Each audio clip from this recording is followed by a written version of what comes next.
Sweat, sweaty, sweat. Foul play, YouTube. Welcome. I'll tell you what, you can't beat an introduction like that. You really can't. Thank you so much, Sugar. I really appreciate that. Well, look, guys, thank you so much. Look, everyone, welcome.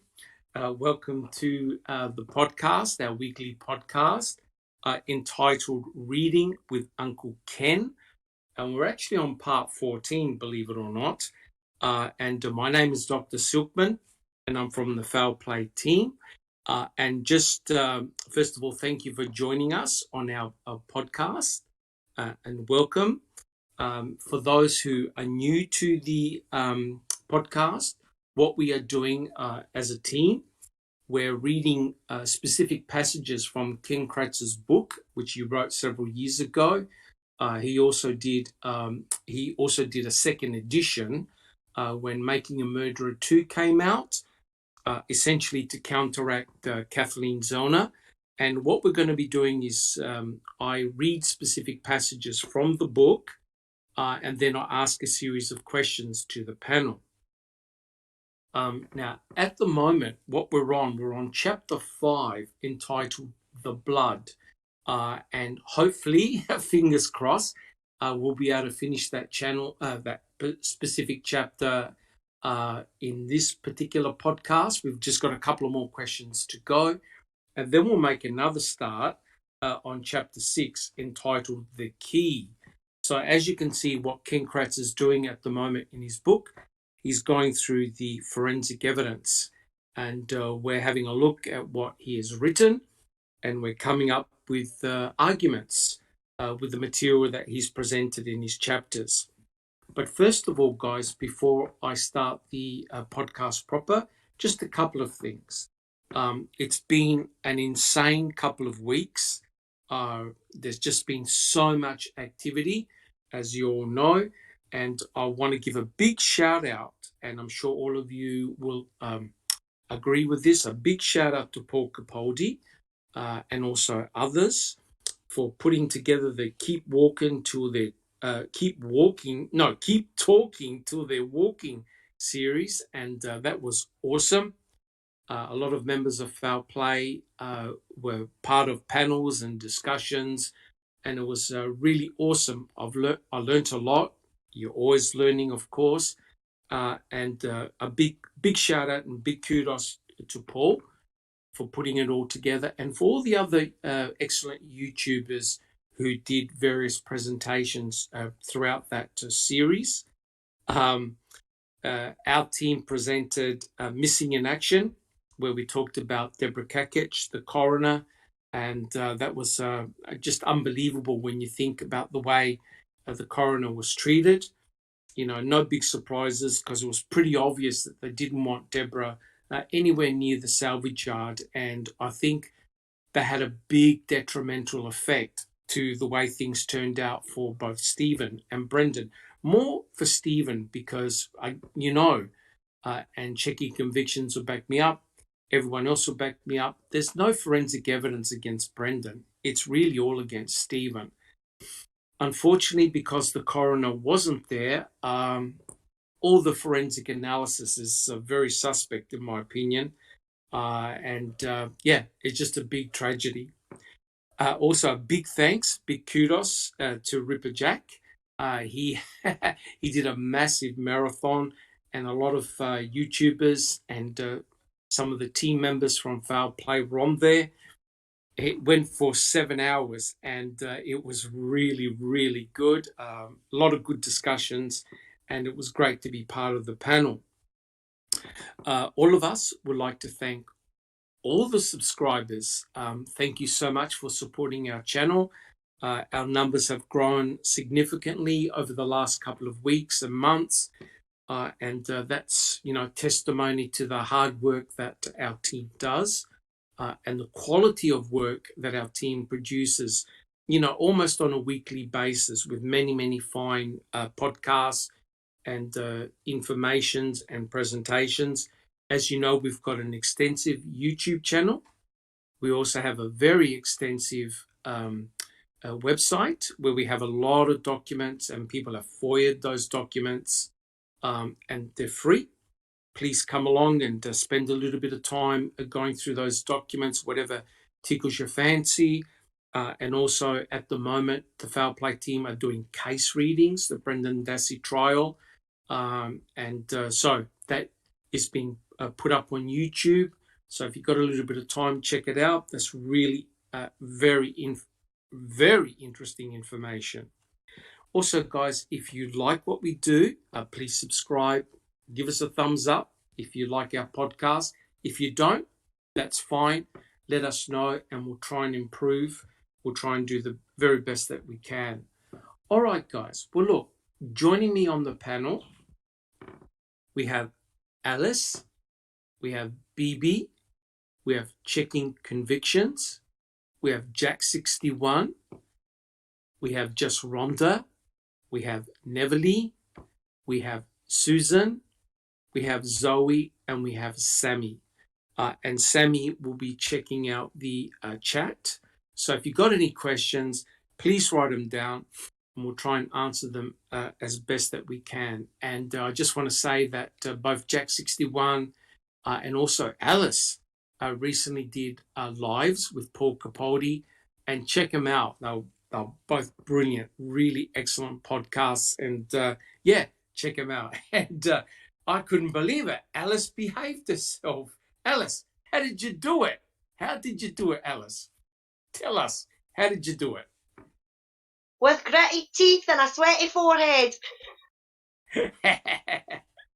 Jack61.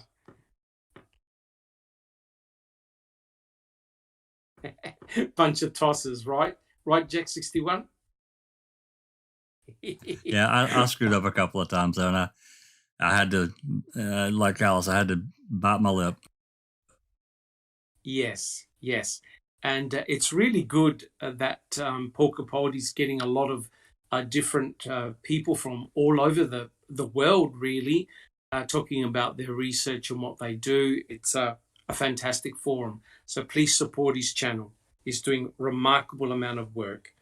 All right, guys. So what we'll do, we'll start the podcast proper. And what I'm going to do is read out specific passages from chapter 5 entitled The Blood. Now, as we know, if you know about the latest filings with Kathleen Zellner and all the controversy that's happening with the state, you know that a witness has come forward, Tom Sawinski, who basically saw two males. One of them he identified as Bobby Dassey, and another one, an older gentleman with a long beard. And he said that they were pushing a blue RAV4 onto the Avery salvage yard early Saturday morning. Tom Sawinski was a paperboy. Now, the reason why this chapter now, the blood and the key and all the forensic evidence, now starts to become really important is that potentially there could be an explanation of how the RAV4 got placed in the pit. And, let's hope to God that it was a misidentification by Tom Sawinski. But nonetheless, if his observation can indeed be corroborated, I think it's pretty devastating for the state and potentially exculpatory for both Brendan and Stephen. So, the blood in the RAV was a key central element used by the state against Stephen Avery. And as we know, the RAV4 allegedly contained blood from both Stephen Avery and also from the victim, Teresa Halbach.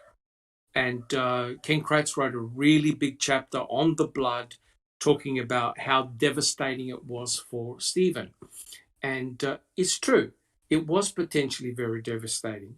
So let's continue.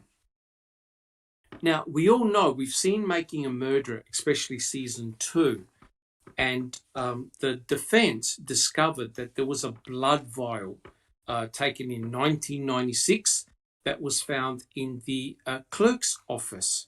And it was a big revelation because remember, the defense and Stephen were going with a planting scenario, that is a third party. And in the court, two members of the Manitowoc Police Force, a sheriff's office, were named, both Lenk and Colburn, as potentially planters of the blood.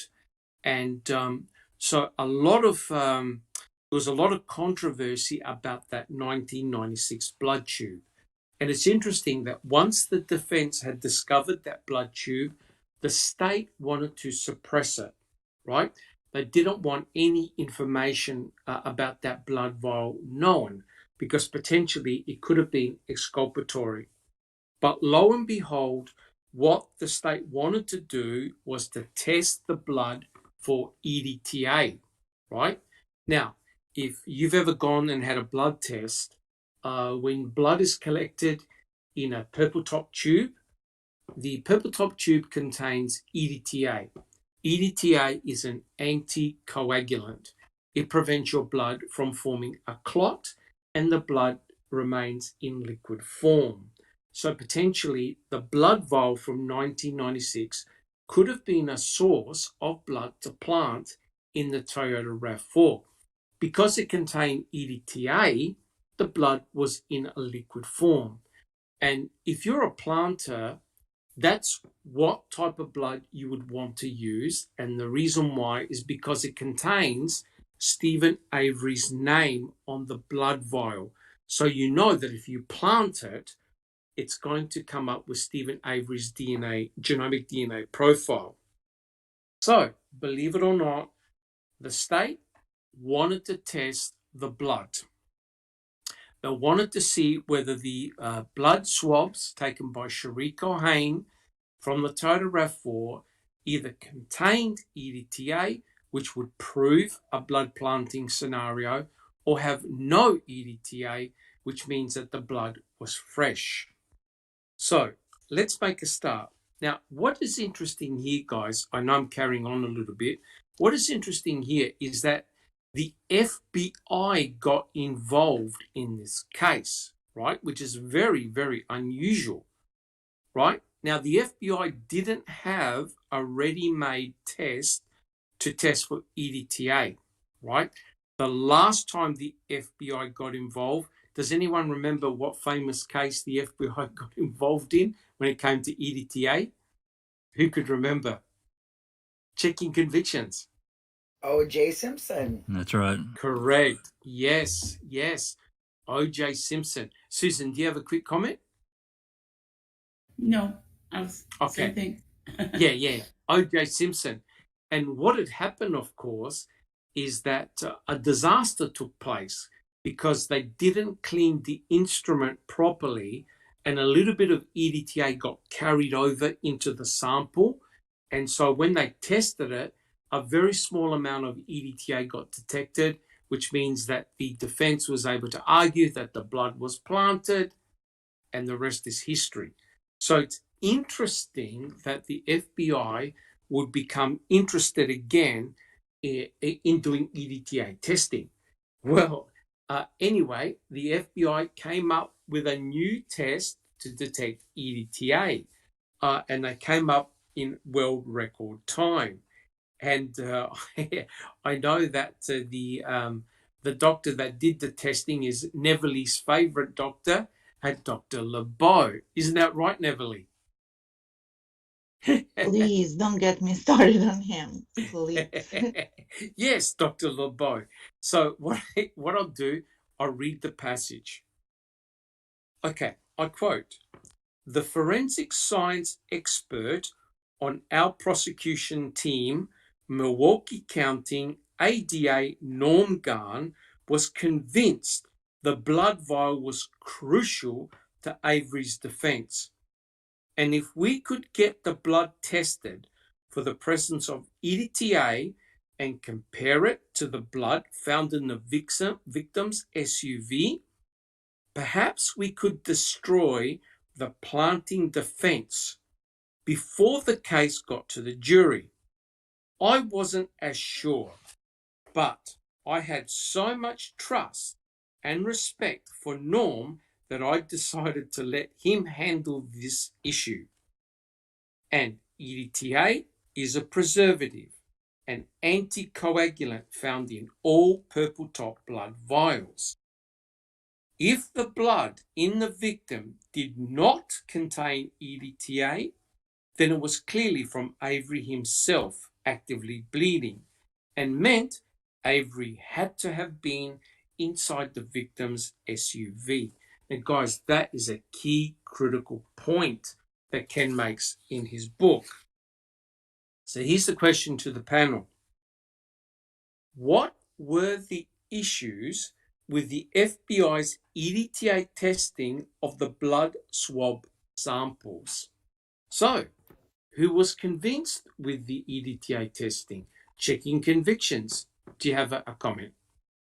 Well, I just want to state that they told Jerry and, Stephen's defense team that it would take months if they could do that, and that they had found out that it wasn't reliable, and that they hadn't done that in years. They hadn't had a test for, reliability on the EDTA for for them to do that. But amazingly for the state, it was done within a couple of weeks. I'm not quite sure on how long, but so I just found it really, really interesting that they would, like downplay it and say no, for the defense, but yet for the state, they were miraculously had this accurate test. And they also didn't test all of the swabs either. So did they really even have a comparison to do, how they do a comparison test? So I'm a little bit, not knowledgeable on that. So yeah, I found that was very, suspicious. Correct. And it's very interesting that the FBI would want to get involved with themselves, considering all the controversy they had with O.J. Simpson, to get back into EDTA testing. Really, really interesting. Alice, do you have a comment? Yeah, not only that, what Linda's just said is that they only tested the 3 out of the 6 samples that they got sent. So just because they 3 didn't have the EDTA, and it doesn't mean to say the other 3 didn't. But not only that, when Dean and Nat put the expert on the stand, she says that even their machinery might not have been at the level that needed to be at to detect the EDTA in the first place. Very good point, Alice. Very good point. Excellent. Jack 61. Thank you, Alice. Jack 61. What I remember, Doc, was that Buting had already done some research about the EDTA, and he found that the testing was so unreliable. And then, of course, the state, like you said, the state was resistant to test anything. And all of a sudden, after the first of the year, there was a phone call from Norm Gahn. Apparently, had somehow this U.S. attorney had gotten involved into the case and made a call, because the FBI come back and said, "Hey, it's going to take 4 to 6 months for this, change everything over, get our machinery calibrated." Correct. So this phone call comes in, and all of a sudden, yeah, we might be able to do that in just a very short amount of time. And to beat all, the tests land in the middle of trial, and Willis freaking allowed it. Willis allowed it. And I guess I have all kinds of problems with it. Yes, 100% agree. It was like a world record amount of time taken in order to develop this brand new test, the EDTA testing. That's right. Now, what's interesting, guys, is that EDTA is not regularly tested. Otherwise, you can go to any laboratory and get the testing done. It's not a routine test. And yes, there is a lot of unreliability. There's a bit of voodoo in trying to test for EDTA. Checking convictions. Do you have a comment? Yes. Brownie says, did the FBI check the blood was assays? It could have been anyone's if they didn't do a DNA check. That's a really excellent question. And the answer is no.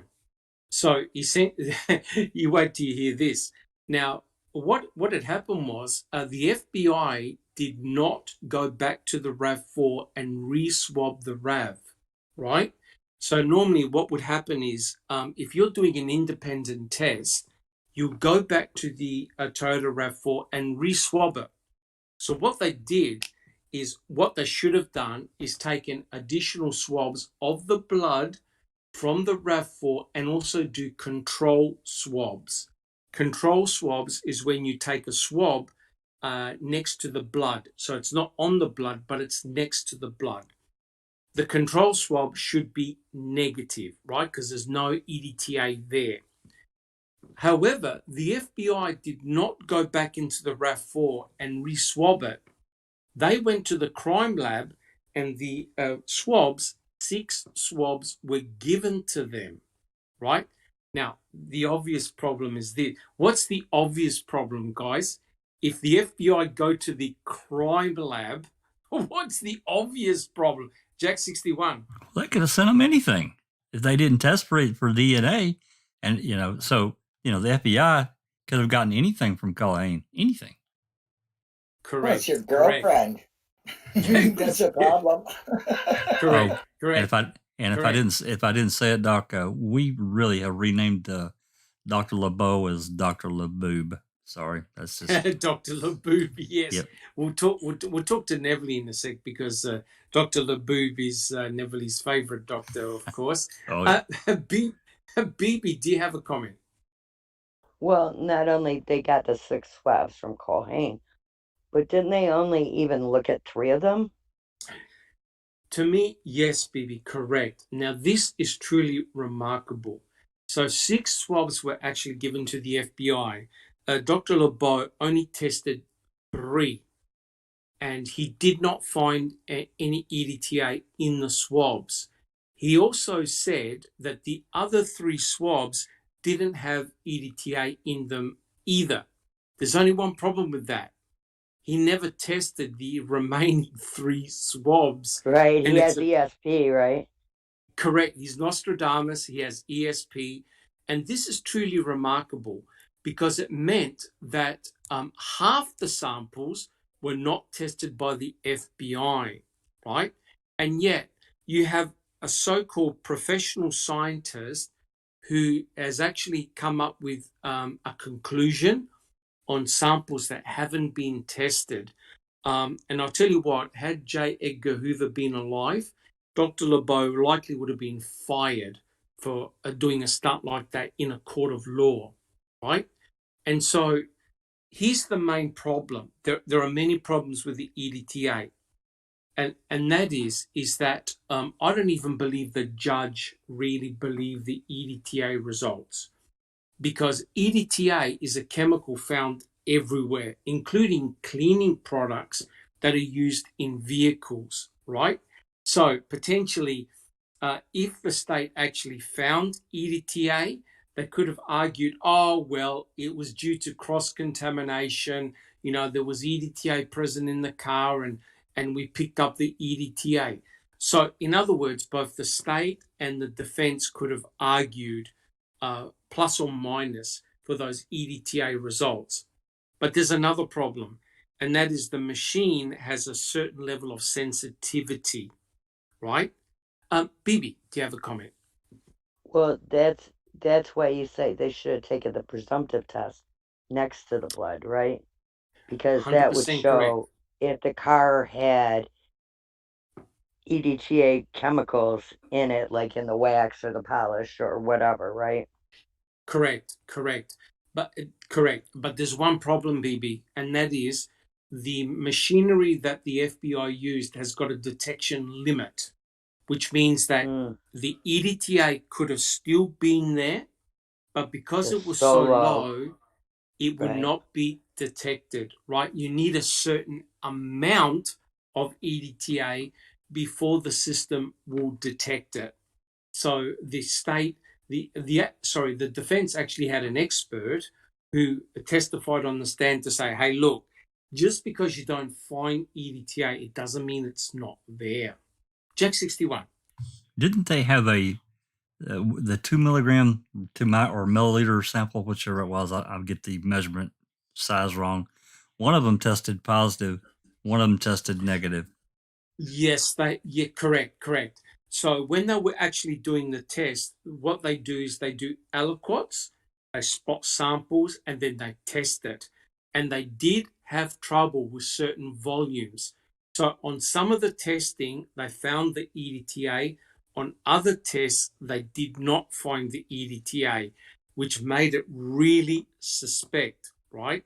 In other words, you really take those EDTA results with a grain of salt, right? And here's the ultimate problem. If you're stating that potentially they could have swapped swabs, you can't trust the crime lab to hand over those swabs to the FBI. Checking convictions. Yeah, we have a comment from Sean Groves. He says the swabs could have come from Stephen himself from his cut on the finger, and Sherry Culhane could have just said they came from the RAV. 100% correct. And you see that the main problem here, guys, is that we know that Stephen was actively bleeding when he cut open his finger before he went to Menards. And we know that he bled in his Pontiac Grand Dam. He also bled in his sink and also in his house. We know that swabs were taken from his trailer, and we know that swabs were taken from his Pontiac Grand Dam, right? And also from the garage. Now, all of them contain blood from Stephen Avery, fresh blood from Stephen Avery that doesn't contain EDTA. If I was to hold up 2 swabs in front of you and say, right, pick which one of these contains EDTA, you couldn't tell. So it all depends on what swabs were given to the FBI, right? The FBI did not check for DNA, right? They only check for the presence or absence of EDTA. So if someone from the crime lab, or if Culhane handed someone from the crime lab 6 swabs that actually came from the Pontiac Grand Dam, you know that they're going to be negative for EDTA, right? So what the FBI really needed to do was a double-blind study. In other words, get someone to go in there, re-swab the blood, right? Take controls, do a double-blind study, and so they didn't know what those swabs were. The FBI knew which ones were the test swabs, right?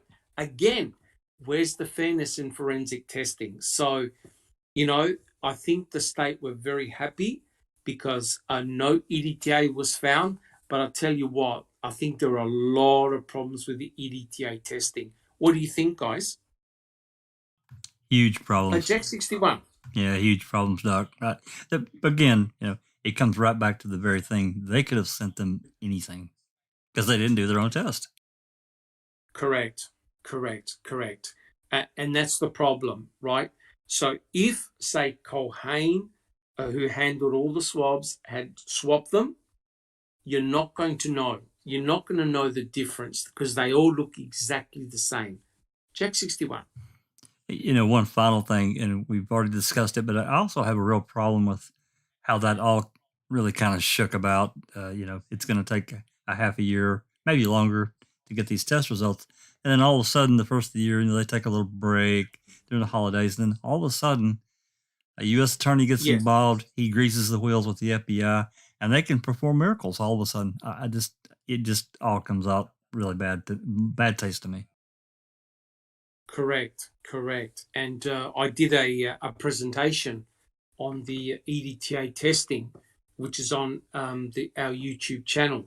Check it out because I go into a lot of detail. It was very easy to fool the FBI, right? The mere fact that they didn't do their own testing, I think it's really remiss of them. And so Culhane could have easily said, hey, look, guys, you've got nothing to worry about. It's going to come back negative. And you know what? That would have had a big impact in court. I'm not sure whether the jury understood the significance of the EDTA, but that would have had a big impact, right? And it's very interesting that Kathleen Zellner has abandoned the blood planting scenario from the EDTA tube. She believes that the blood was fresh blood, likely taken from Stephen Avery's sink, right? And here's the real worry, right? If what Tom Sawinski observed is indeed correct, then that potentially puts, I don't want to say the name, but it potentially puts Bobby Dassey in vicinity of the blood and in the vicinity of the RAV4. I know I'm only speculating, but that's potentially quite damaging, because that's what Kathleen Zellner is now going with. Check 61.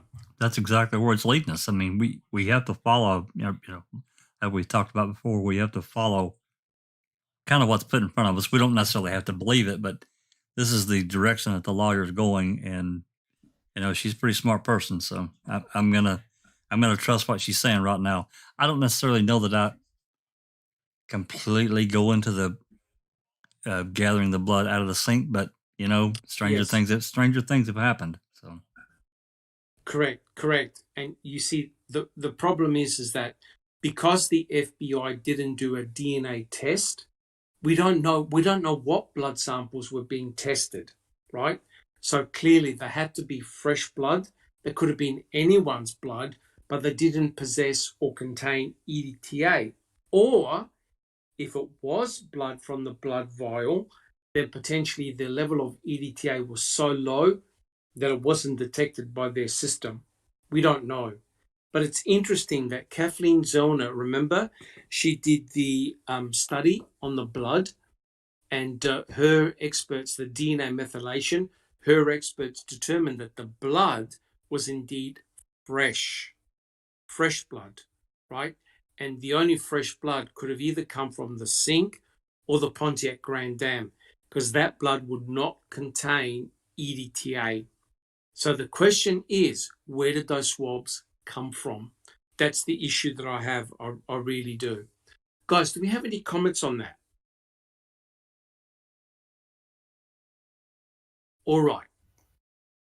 Sammy.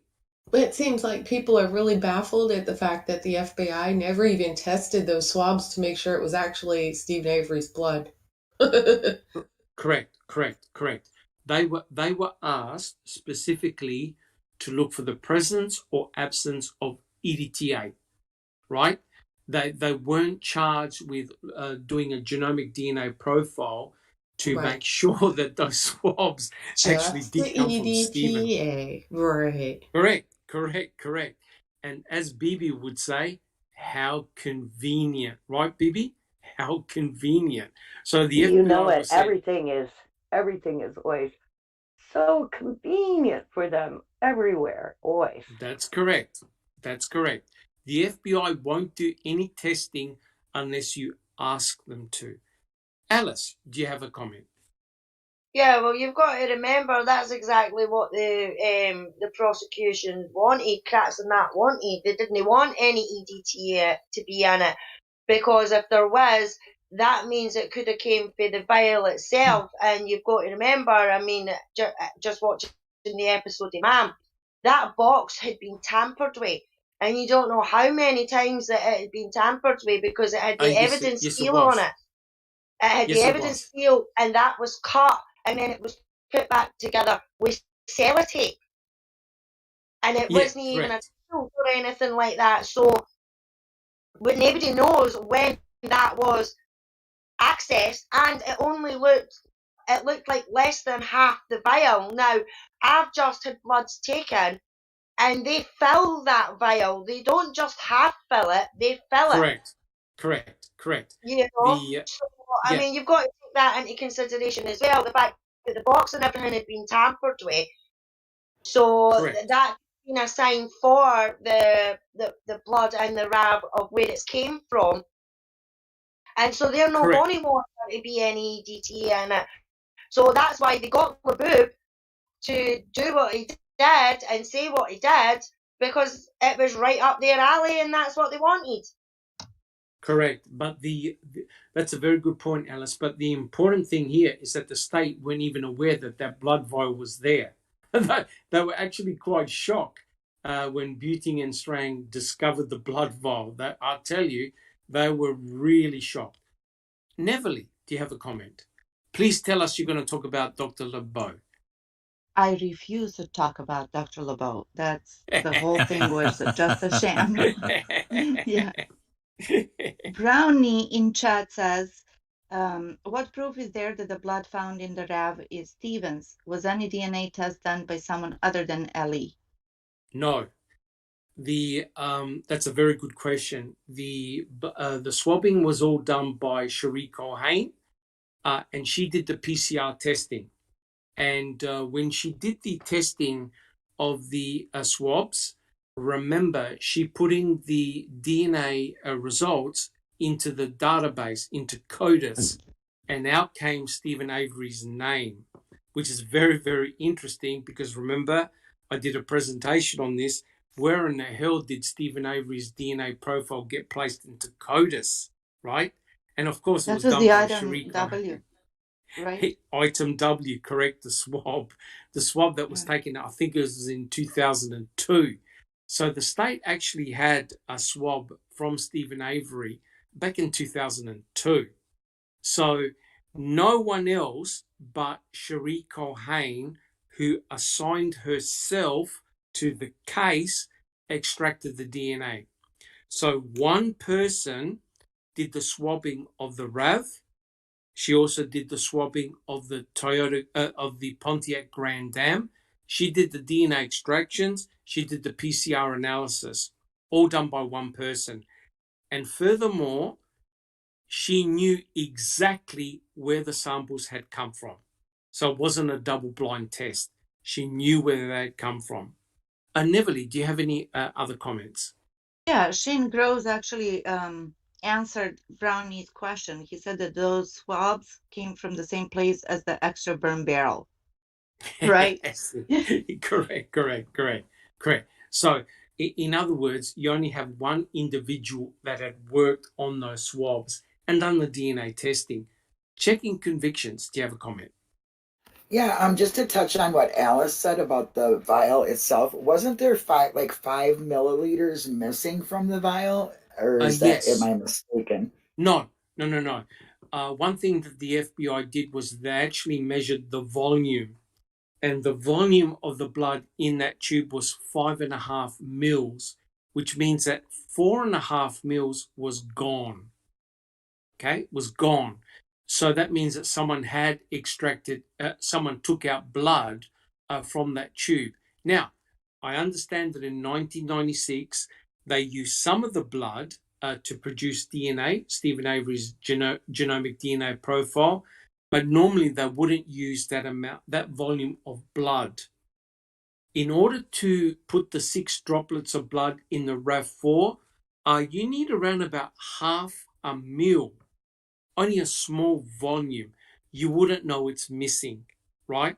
And yes, that hole in the purple top, that's normal, right? That's normal. But the fact that you've got crust around the purple top meant that someone had opened the tube and let air in. Because normally what happens is if you've ever given blood, it's done under vacuum. The blood goes in the tube under vacuum. The moment you open the tube up, the vacuum is gone, okay?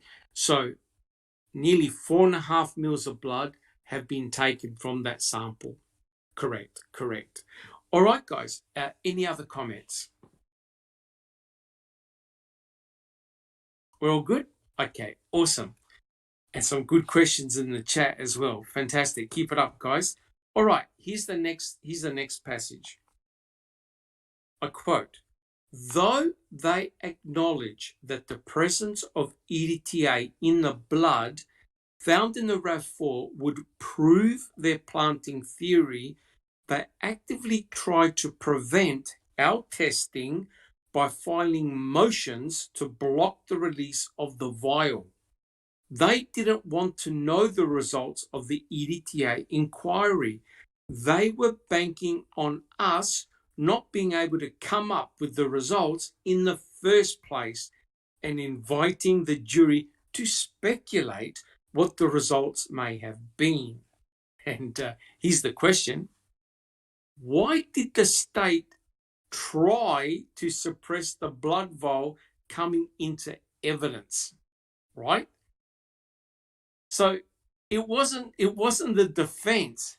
It actually was the state that initially tried to suppress the presence of that blood vial. Jack 61. Because they were afraid that the jury found out about this blood vial, they would believe in the planting theory defense that they'd come up with. So I think they were very afraid of that. Correct. Very good point. Sugar, do you have a quick question or comment? Reasonable doubt. Correct. Reasonable doubt. Yep.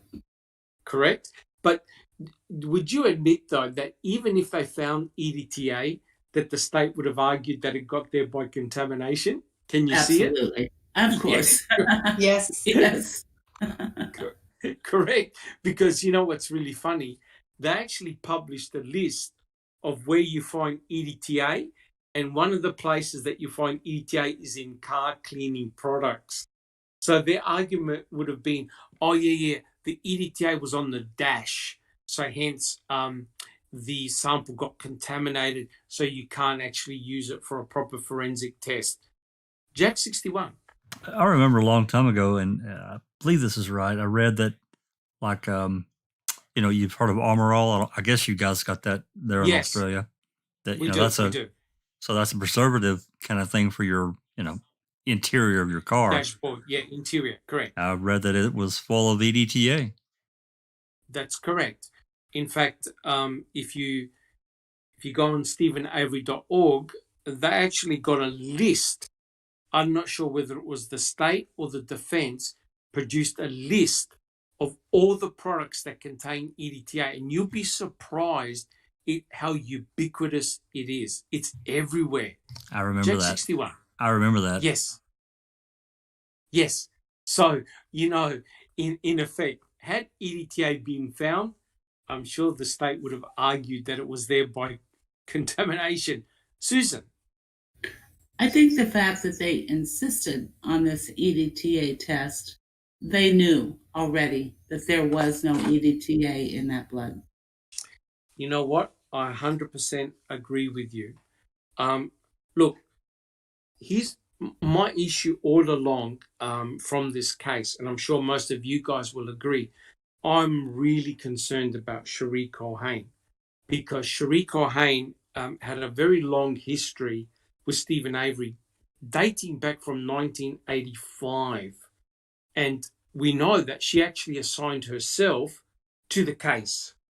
She actually put her name forward, not her supervisor or another analysis. She did, which is very interesting, because Cherie Culhane was involved in the exoneration of Stephen Avery by testing the pubic hair.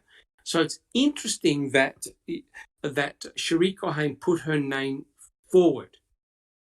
If Cherie Culhane had swapped the swabs, then the state already knew what the answer was going to be. Is that what you're getting at, Susan?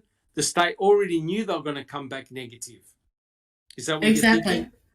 Exactly. Yes. Yeah. Mm-hmm. Correct. 100%. They wouldn't have risked it, coming back with the EDTA. Yeah. Guys, would the state hinge their whole case on EDTA testing? Would they? Oh, they wouldn't. No way. Yeah, that's what they say. Don't ask a question that you don't know the answer to already. 100% agree. And could you imagine, guys, had the FBI said, by the way, guys, we found a whole stack of EDTA. What's Stephen going to do and Brenda going to do? Walk out of court, say, thank you, guys? Or do you think the state would have argued why the EDTA was present in that blood? Of course they would have. Of course they would have argued it. It was a no-win situation. It was no-win situation for the defense, Doc. That is correct.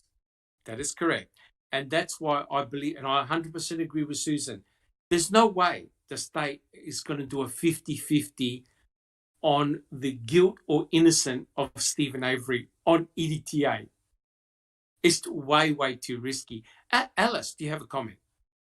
Yeah, I mean, did it not take Sherry Culhane a year to do one of Stephen's samples? I think it was for the 85 case. It actually took Cherie Culhane over a year to test the pubic hair. Yeah. Over a year.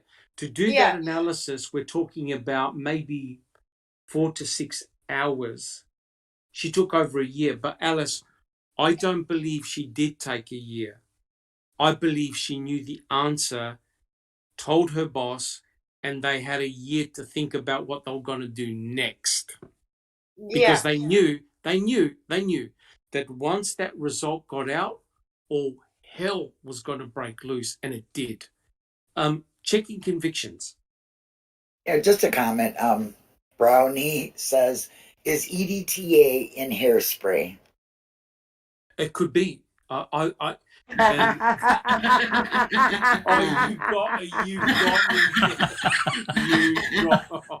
You should know, Jigger.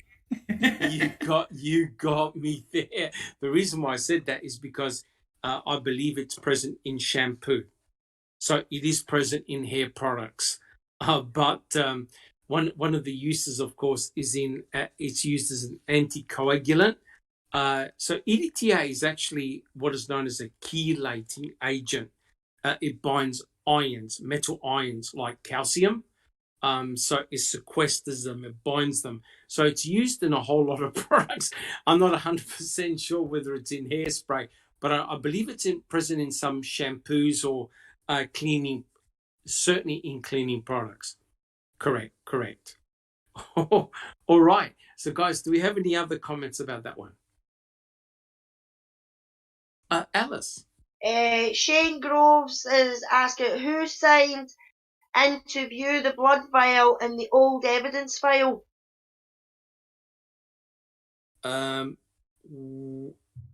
Link.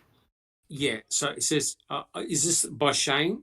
It says Link needed the vial blood to plant, but got lucky when planting the key and found fresh blood. Look, there's one, you got to be careful when you name names, right? And I think the whole panel understands that. Things went really badly for Stephen and the defense because they actually named Link and Colburn. They actually had to, they had no choice. They had to actually name third-party suspects that could have done the planting. And as a consequence of naming names, people like Ken Kratz, Norm Garn, and Fallon, they went to town on the defense, right? And they also terrified the jury, right? By saying, oh, you're cops. Are you saying that if they can plant, they'll also kill Teresa Horbach? So they milked it for all it was worth. Jack 61. To answer his question, about the login, as I'm remembering way back before, what's her name, Lynn Zygmunt, prior to her arrival, they didn't really keep a log of people coming in and looking at this and looking at that. It was just kind of a willy-nilly thing. Correct. I'm remembering that. So. Correct. But you know what's terrifying in a way was that the blood, they didn't even know it was there. It was in a plastic tub. That's right. With documents, right? Which meant that you could have used the ruse and say, hey, look, I just need to go into this place and just check this document here and there. And it would have taken them no more than 1 or 2 minutes to take the blood, right? If that's where the blood had come from. So was it possible to get access to it? You bet it was. Was it a good source to use in planting? Yes, it was, because it actually contained Stephen Avery's name on it. So therefore they know that the blood came from Stephen himself. Jack 61. Just a final comment, and we've talked about it before. One of the things that bothers me about the the sink blood or even coming from the, I guess the Grand Dam, is the amount of blood or smears that were on that CD case and the blood flecks. I just can't explain that. No, that's correct. That's correct. In court, they said that the CD case, 50% of the CD case was covered with a smear of blood, right? And so it's almost like someone had actually put the blood initially on the CD case and was using a swab to get the blood and planting it in the car. Now, if you leave blood to dry, you're going to form flakes, right? Because if you're bleeding, if you're actively bleeding, you're not going to bleed flakes. So that's the bizarre thing. So the blood must have dried out. It had to have dried out in order to form a crust, in order to form a flake, right? Bibi, you did an experiment, didn't you? Where you did some blood tests. Did you end up seeing any blood crusts when it dried? Well, they shattered the blood droplets. They shattered into like these little crusty pieces. Correct. And Juriz in chat makes a very important comment, and that is, if you were actively bleeding and you bled on your carpet, the carpet would absorb it, right? And I remember the blood spatter expert for Kathleen Zona did exactly that. She got carpet pieces and dripped blood on those carpet pieces, and the blood immediately got absorbed into the carpet. They didn't form flakes, which was very interesting. Checking convictions. Do you have a comment? Yeah, they could have tried to plant some blood maybe on the steering wheel or another obvious place, and it could have dried and fell right off onto the carpet. I mean, that could be an explanation for the flakes. Possible. That's possible. But you see, the problem we have, guys, is that we don't have what I consider to be in situ photographs of those blood droplets, right? Now, has anyone actually seen, the seats of the Toyota RAV4? There are photographs that actually show parts of the seat being cut out that Culhane tested for the presence of blood. Has anyone actually seen an in situ picture with blood droplets on those seats? No. Anyone? I don't think so, no.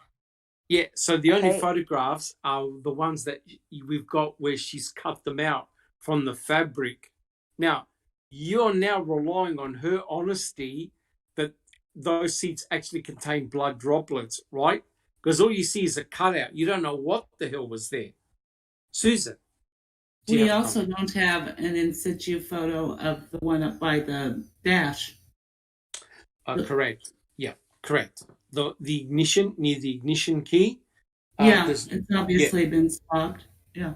That's correct. That has definitely been swabbed with phenolphthalein testing for presumptive blood test, and also swabbed for DNA, right? That's definitely not an in situ picture.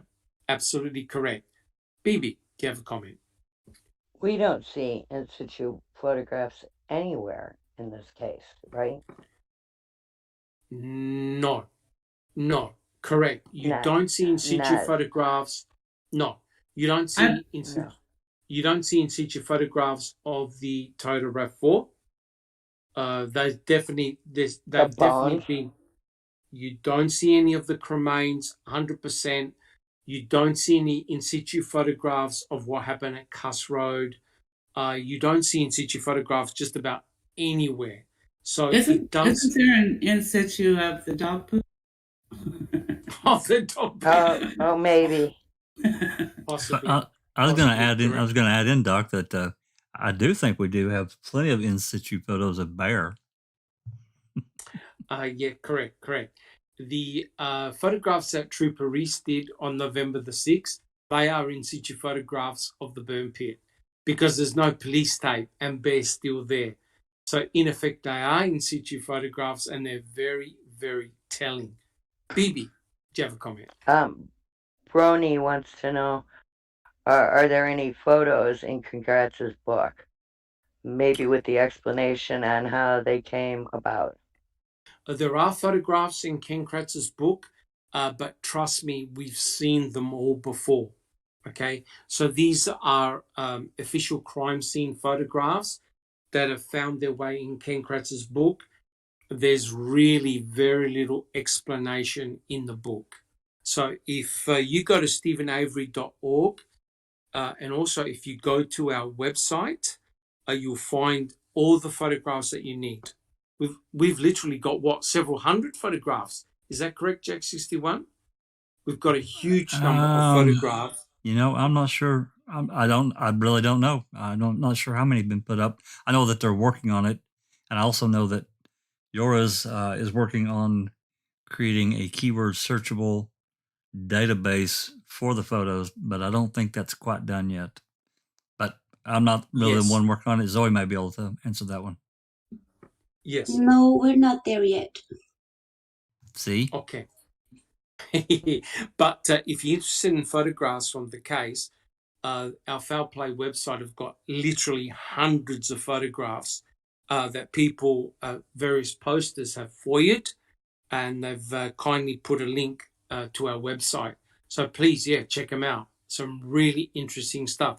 But all the key critical pieces of evidence you're not going to find in situ photographs, unfortunately, right? That's the frustrating part.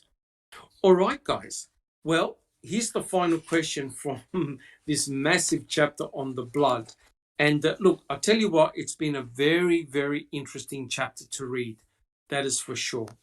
All right, the final quote is this. Avery's blood, the DNA that helped establish his innocence in 2003, was now solid, incontrovertible evidence of his guilt. And the question to the panel is, who agrees with this statement? Susan. Ha ha ha.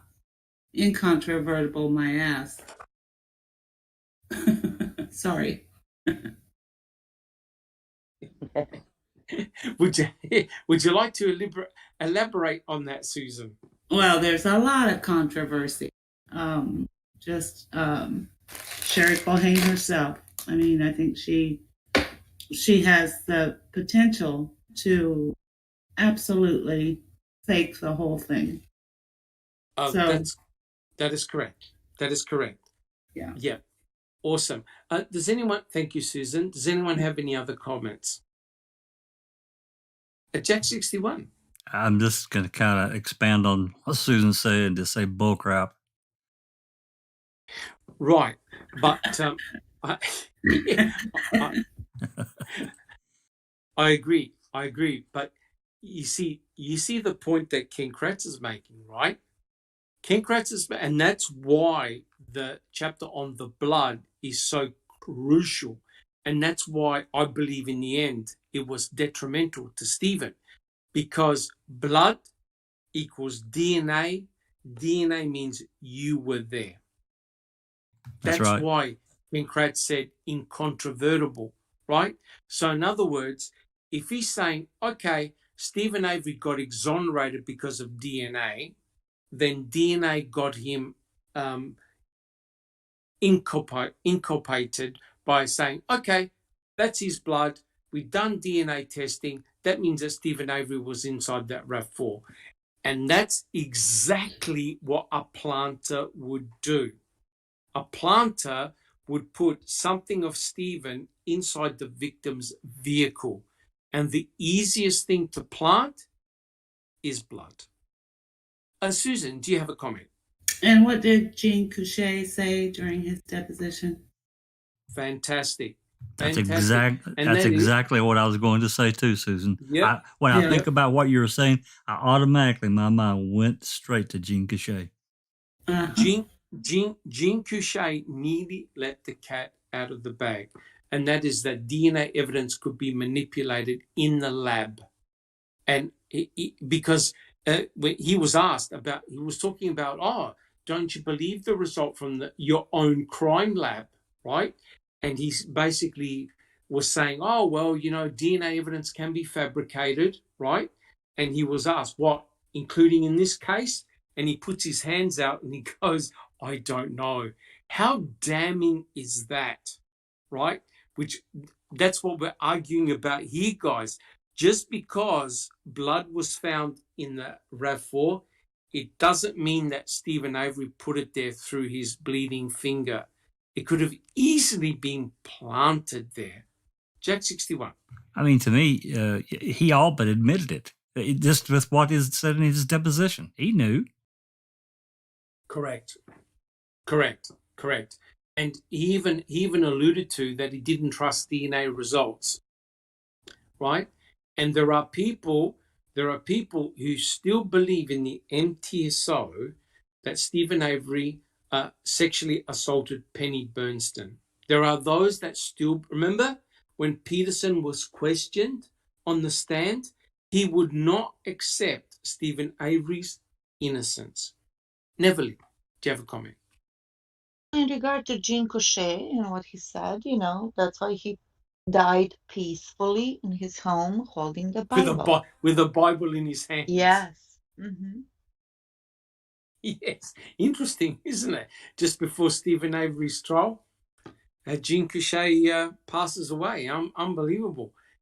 Bibi, do you have a comment? Holding the Bible just to try and make sure he made it into heaven, huh? Something like that. Correct. All right, guys, do we have any final comments on the blood? Susan? I just want to say that not just Wisconsin Crime Lab, but crime labs all over this country have been found to be cheating and lying. And correct. So, it is not a far stretch at all that Sherry. No.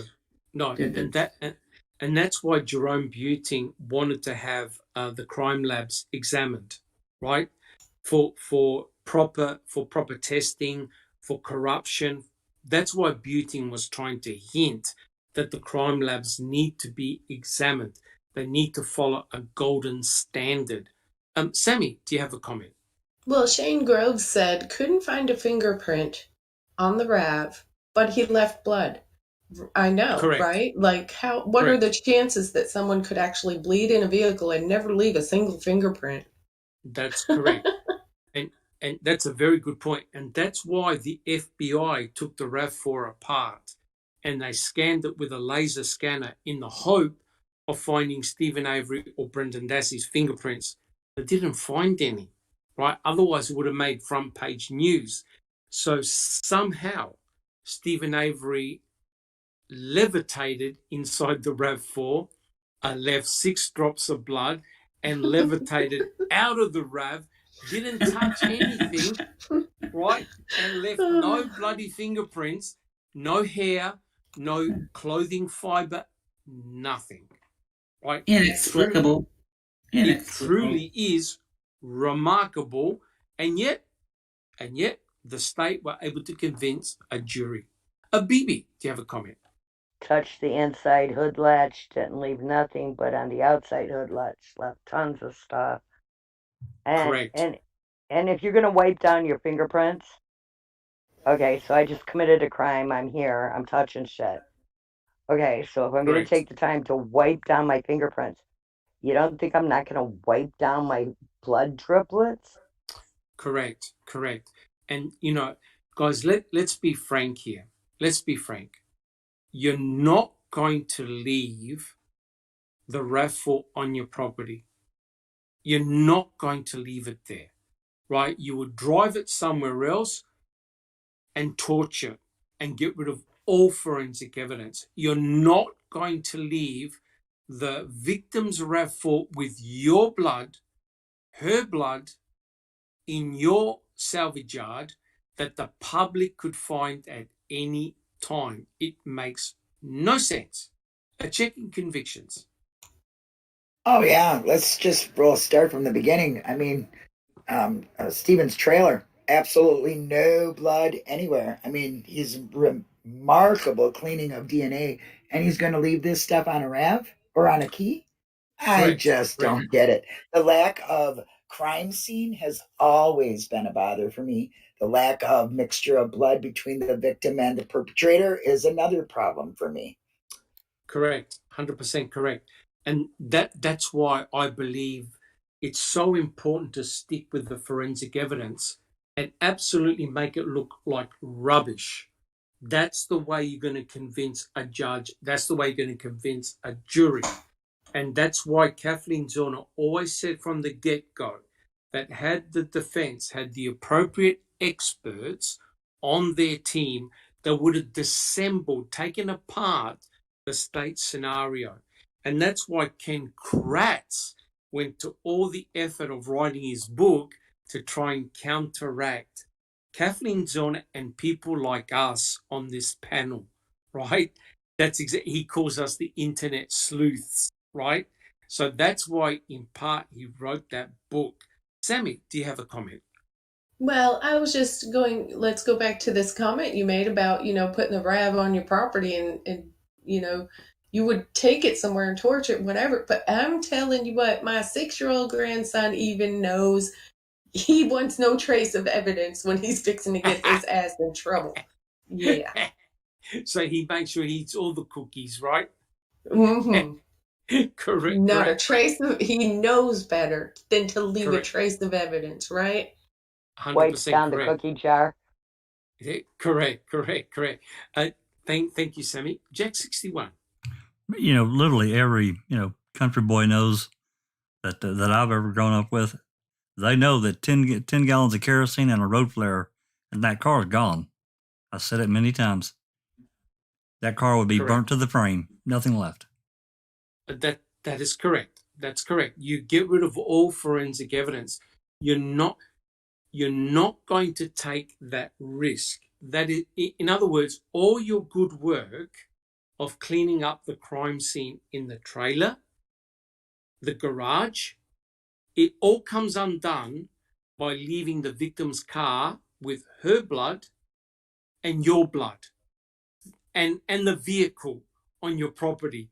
It screams out, and that's why Pam McGod found it so quick, because it stood out, right? I don't know whether she actually knew it was where it was, because it's highly suspicious, but I tell you what, anyone eventually would have found it where it was actually placed.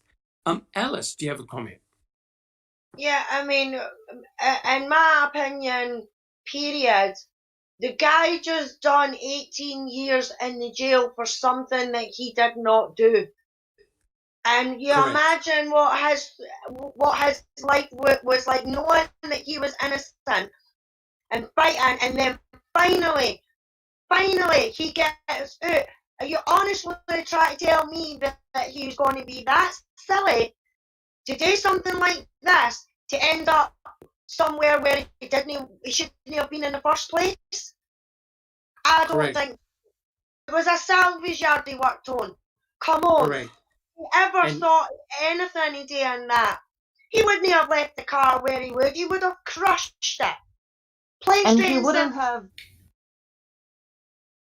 Never. Thank you, Alice. Sorry, Alice. Never. And he wouldn't have left for Krivitz on a planned trip with the risk of, just leaving everything open to be found. That really defies any logic. Very good point, Neville, because he left his brother Earl to open up the salvage yard. Yeah. Right? And the salvage yard, people come in all the time to look for car parts, right? And you can't tell members of the public where they're going to go.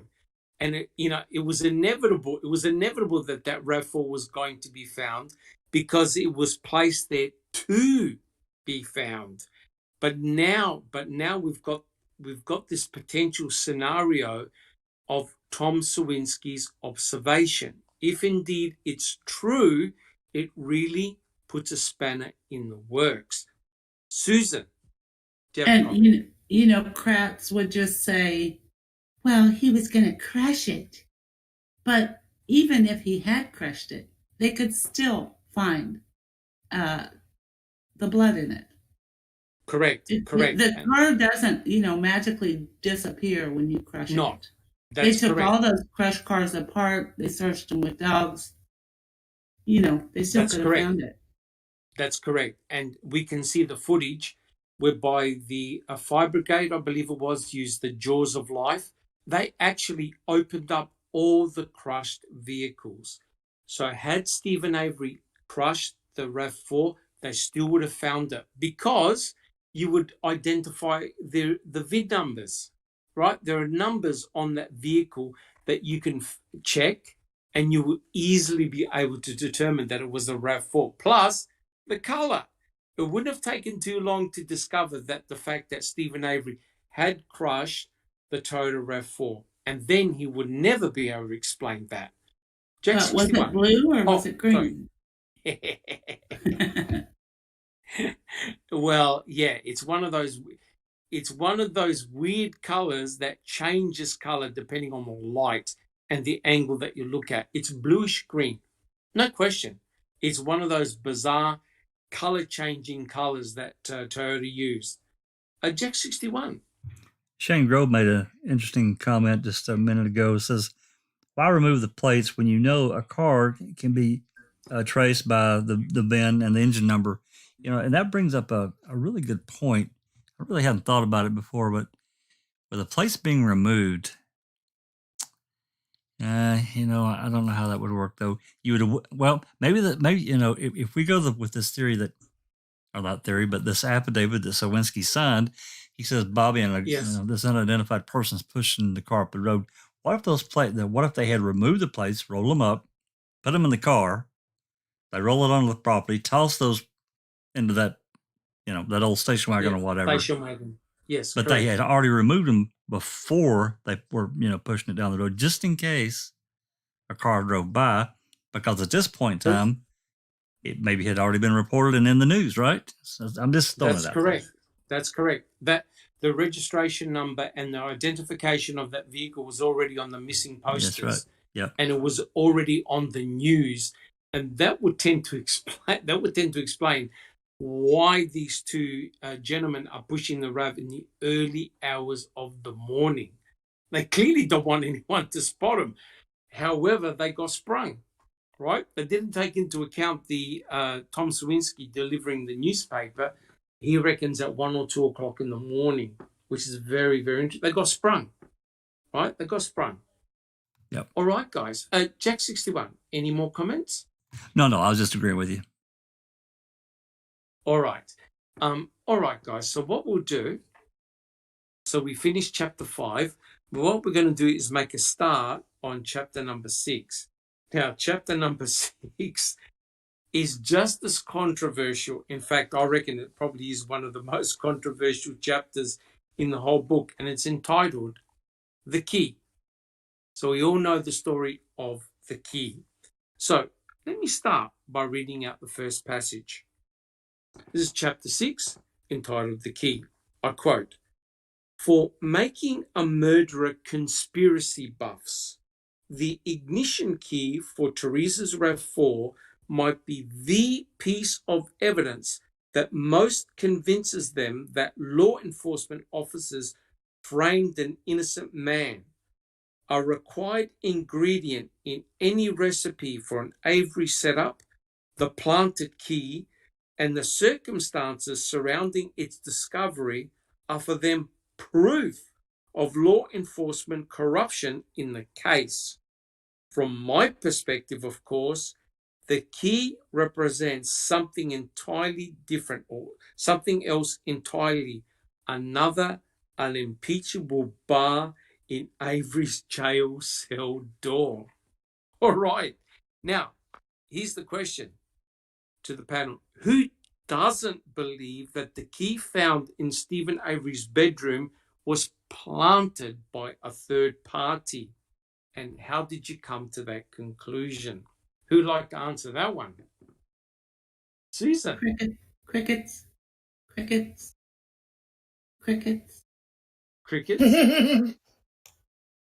So do you believe the key was planted, Susan? Absolutely. Okay. Bibi, what do you think?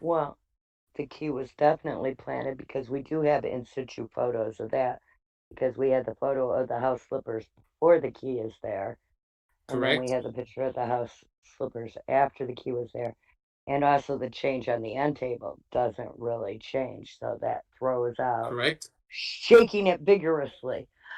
Correct. So you feel that the key was planted? It definitely was.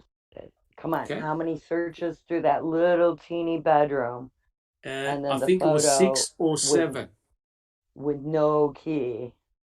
And then suddenly, bam, a key mysteriously disappears laying there on the floor. And we know Andy did not shake the cabinet because of the change.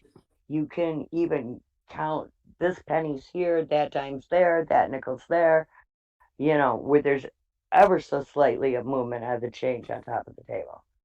Correct. Thank you, Bibi. Checking convictions. Do you think the key was planted?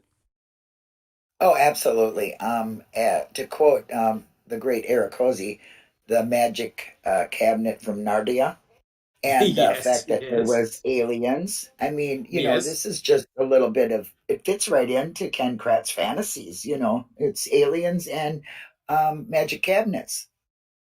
Correct. Thank you, checking convictions. Just Rhonda, do you think the key was planted?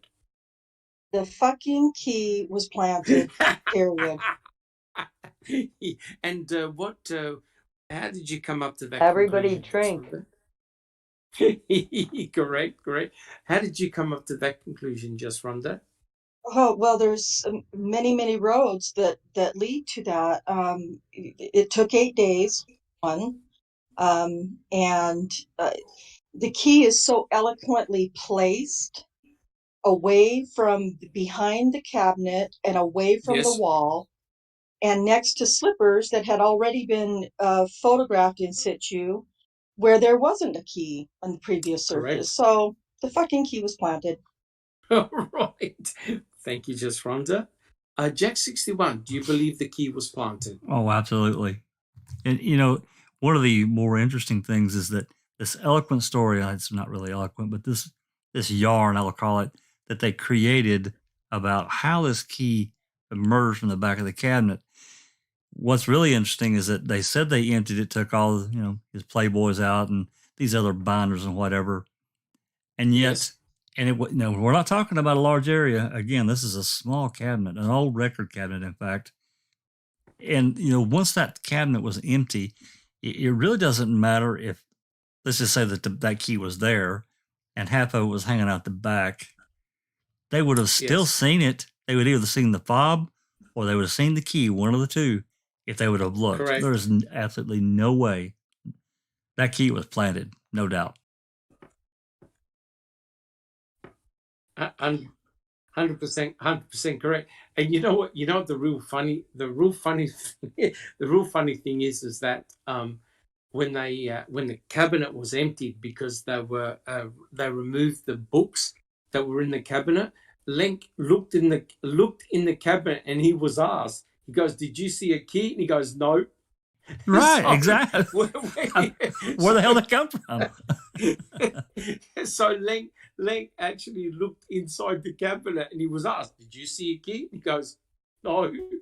So suddenly, out of another dimension, the key falls out of, I don't know, some type of time warp or some type of black hole, and it just happens to land on the floor. I still can't work that one out. Neverly, do you believe the key was planted? Indeed and without doubt, to quote that quack, Dr. West. That's Dr. West. Yes. Yeah, indeed and without doubt. And I'll tell you what, as Colburn said, he vigorously, manhandled the cabinet. Right on the 7th search, he had a divine, the spirit. There you go. He's Colburn of God, right? So yes, he was. He shook just that cabinet. Did he shake the bed? Did he shake the computer desk? Did she shake all the other furniture in there? Oh no, he shook it, yet nothing moved. And then the key must be some kind of a funny gravity going on in Manitowoc County, because it fell diagonally, right? Correct. It didn't fall behind the cabinet. It fell to the left of the cabinet, next to the slippers. where we have pictures and whatnot. So even freaking Kratz says, so what if the key was planted? That, that's a very good point. I honestly, even Ken Kratz must have thought, jeepers, that key looks bloody suspicious.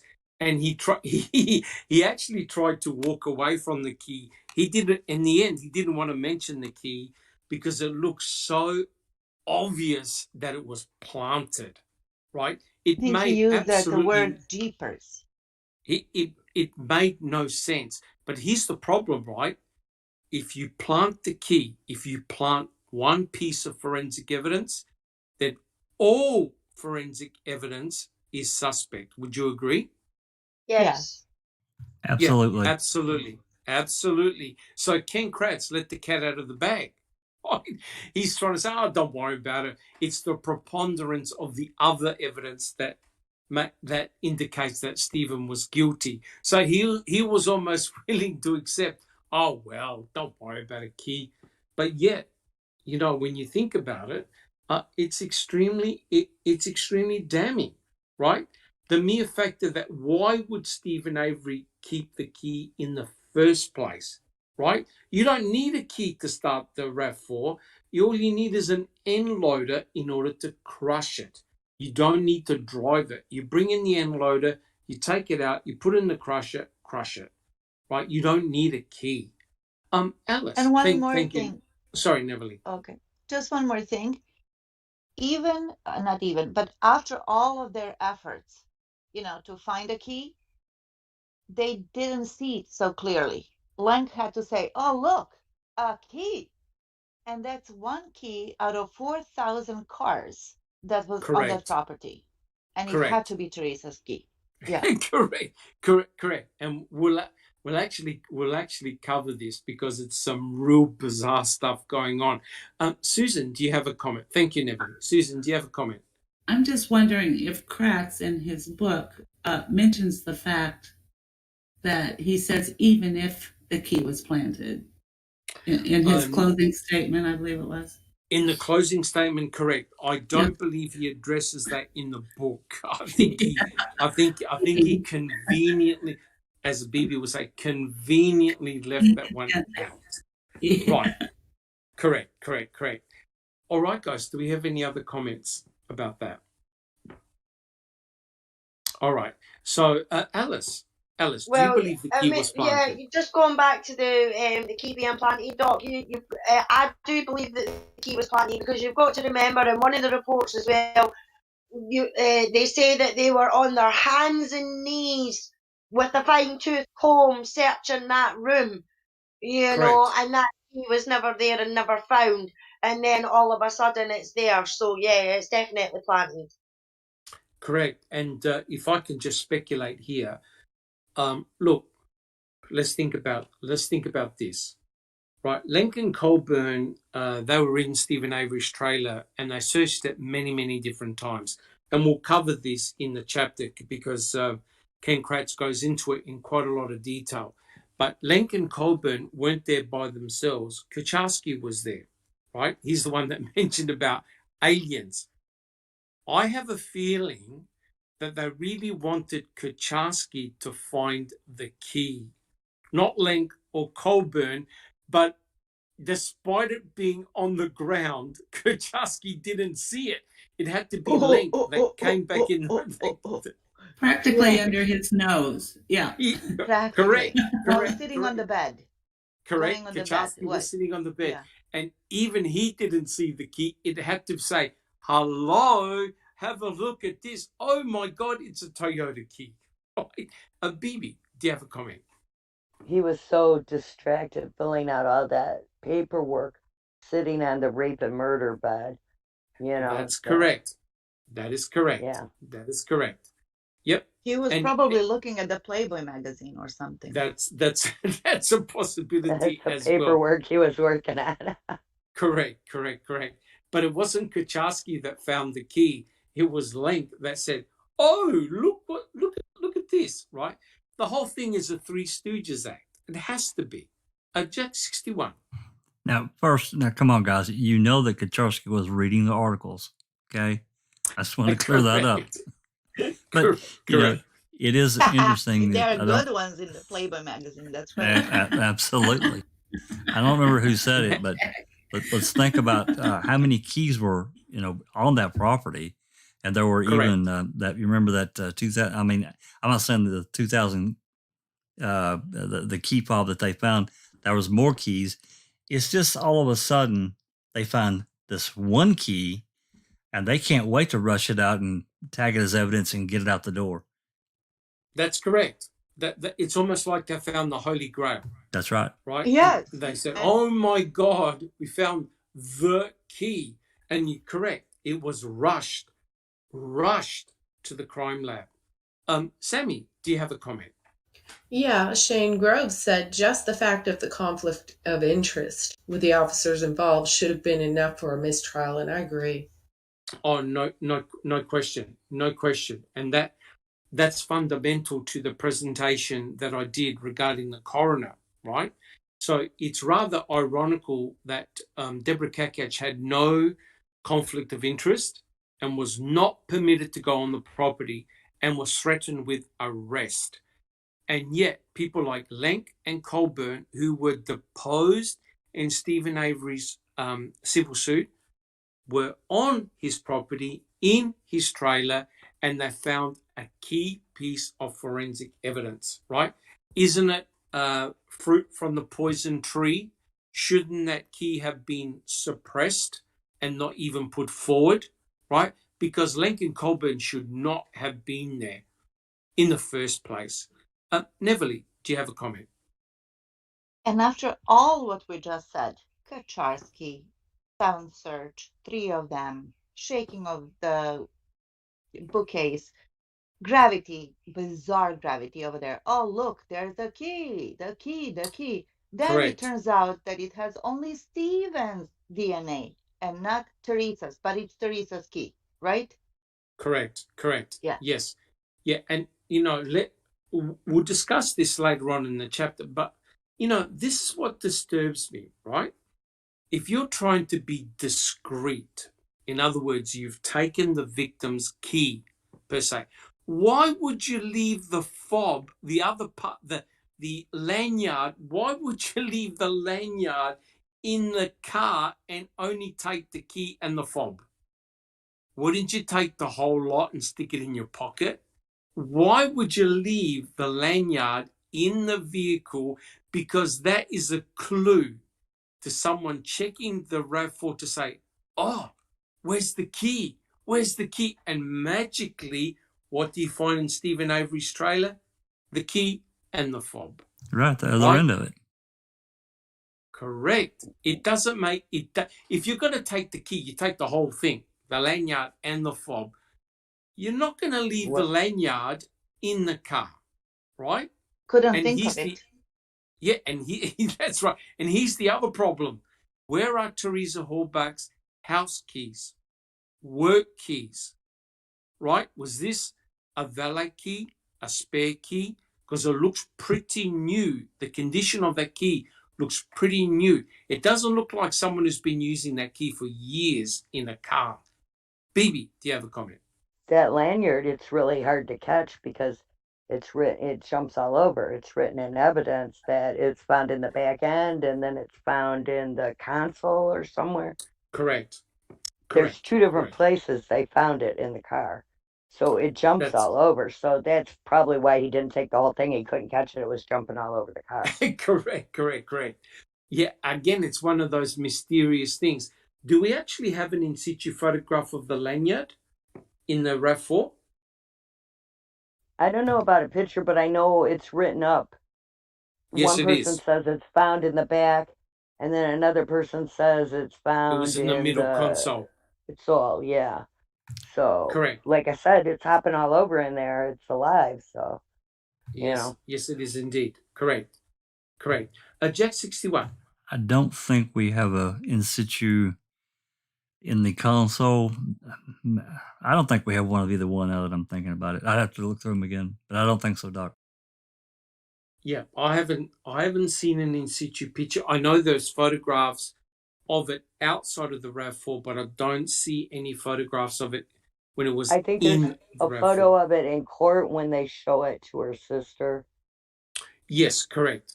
But Yeah. in situ, in the actual RAV4 itself. I don't think right? so.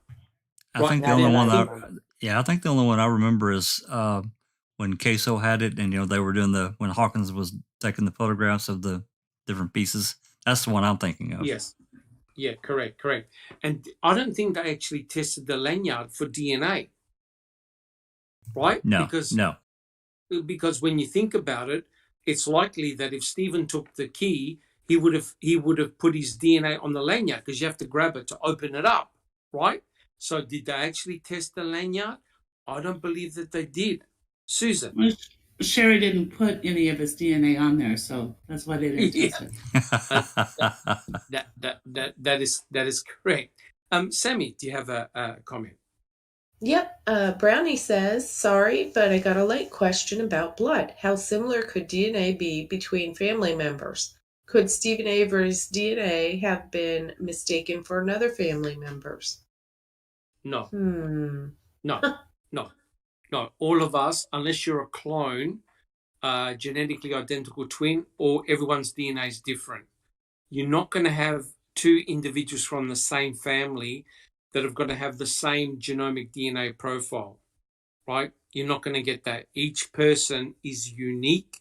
Even though you've got brothers and sisters, your genomic DNA profile at the loci that they test are all going to be unique, right? Only if you've got a genetic twin is your DNA profile going to be exactly the same.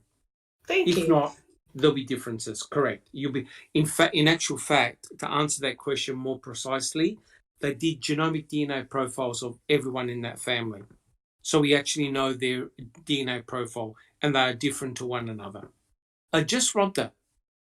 But that was a good question. Very good question. Just Rhonda. I just wanted to make a comment about the identical twin. Before my mother passed away, I wanted to have her do the DNA test. And she refused. No, I'm not, blah, blah, blah, blah, blah. And that was fine. But I really, really wanted that because I was really interested in my genealogy at the time. And so she wouldn't do it, and she passed away. And I ended up, my mom has an identical twin sister. And so I finally just sent her. I already had done mine, but I couldn't even get like one of my sisters or brothers to do it in place of my mom because it wouldn't have worked. But I was able to send a kit to my mom's twin sister. And, she did the DNA test for my mom because she was my mom's identical twin. That was the only way I could get it. So yes. Yeah. Correct. So if you've got a genetically identical twin, your genomic DNA profiles are very, very likely to be 100% identical. Correct. But brothers and sisters, they will differ. They'll be different. They will share common alleles, but they won't be 100% identical. There'll be differences. Yeah, that's standard genetics. There'll be each one of the family members was DNA tested. Each one of the genomic profiles were different to each other. Correct. All right, guys. Do we have any other comments on that? We're looking good. Sammy, we're looking good? Beautiful. Let's go on to the next question. I quote, this one's a good one. On November the 5th, the team of Sergeant Bill Tyson of the Calumet County Sheriff's Department, Lieutenant James Lenk, Detective Dave Remiker, and Sergeant Andrew Colburn, all of the Manitowoc County Sheriff's Department, entered the residence for the first time for an initial sweep. They weren't searching for evidence then. They were looking for signs of Teresa Horbach or for Teresa Horbach herself, dead or alive. 10 minutes later, they walked out empty-handed. I quote, what struck me was how clean it was, Lenk recalls. not just clean, but freshly cleaned and smelling of recently shampooed carpets, right? And before you all jump up and down, here's the question. What was Lenk, Remaker, and Colburn doing in Stephen Avery's trailer? That's one. And part two is, why did it take 4 officers 10 minutes to search for a body in such a small trailer? Susan. Well, Kratz claimed that they used those particular officers because they were trained in gathering forensic evidence, but how much that they were doing a sweep. They're not collecting forensic evidence. They're going in there just to see if Teresa's there. So, that doesn't. And as far as being clean, that's just a load of bullshit. Lie. What a freaking lie. So guys, whatever you do, don't clean your houses. Whatever you do, don't clean your houses, because if a police officer comes in and says, "Jeepers, your house is clean," does that mean you're hiding a body? Does that mean you're hiding a body? I want to know. Just Rhonda, thank you, Susan. Just Rhonda, do you have a comment?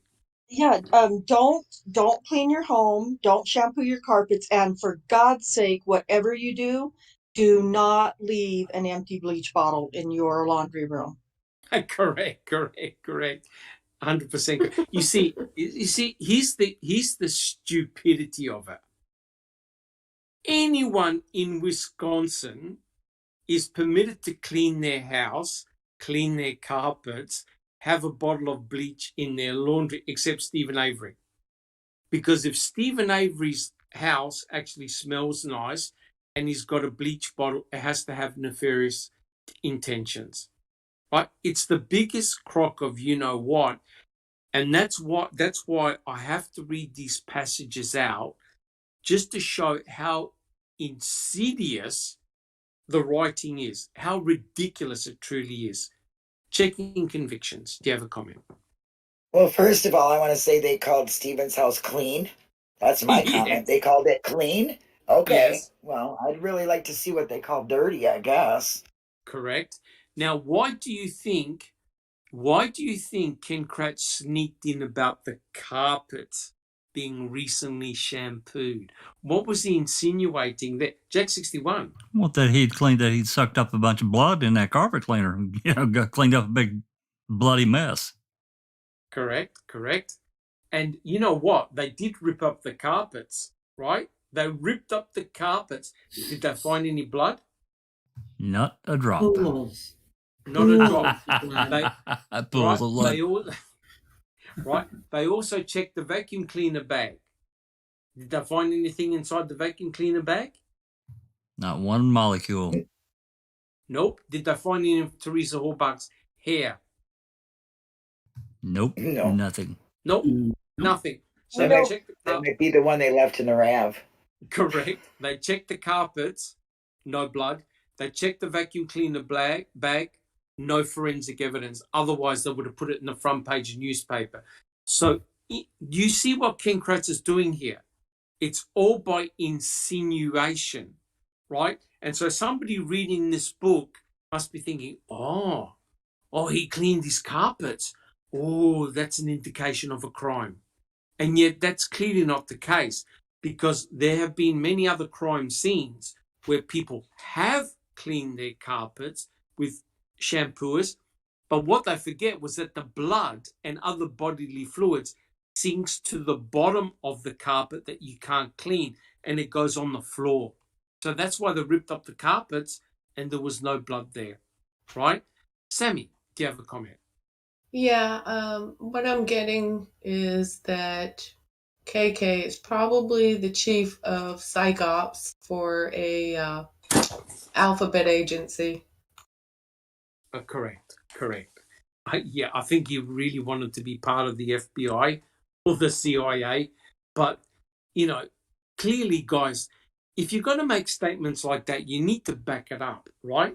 Now, correct me if I'm wrong. I can't remember the date, but wasn't Colburn on the property right? This was when Teresa Horbach was reported missing. Colburn actually asked Stephen, do you mind if I have a quick check of your trailer? And he went in. Colburn and Remaker. It was Colburn. And Remaker, Yeah. November 3rd. Yeah. They went in. They checked it. There was no body. So what the hell? What was Stephen going to do on the 5th, or whenever they checked the premises again? He was going to hide Teresa Horbach's body in a closet. So they already knew that there was nothing in there, right? So it seems rather ridiculous that now they're making out that, oh, no. We weren't looking for forensic evidence. We were looking for a sign of a body. Insane. Just Rhonda, do you have a comment? Yeah, I do. And I know that this has probably been said before, but it just clicked in my brain. You know how, what was it, Fassbender on the stand said that, well, they had 5 days to clean it up. That was Uyghur. That was Uyghur. Uyghur. I apologize, yes. No But problems.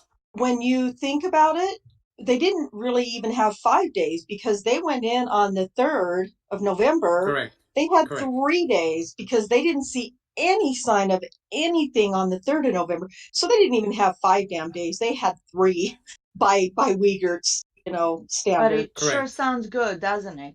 It sure sounded good, but it was sure a load of shit. Yeah, correct. But they had the equal amount of time to set everything up also.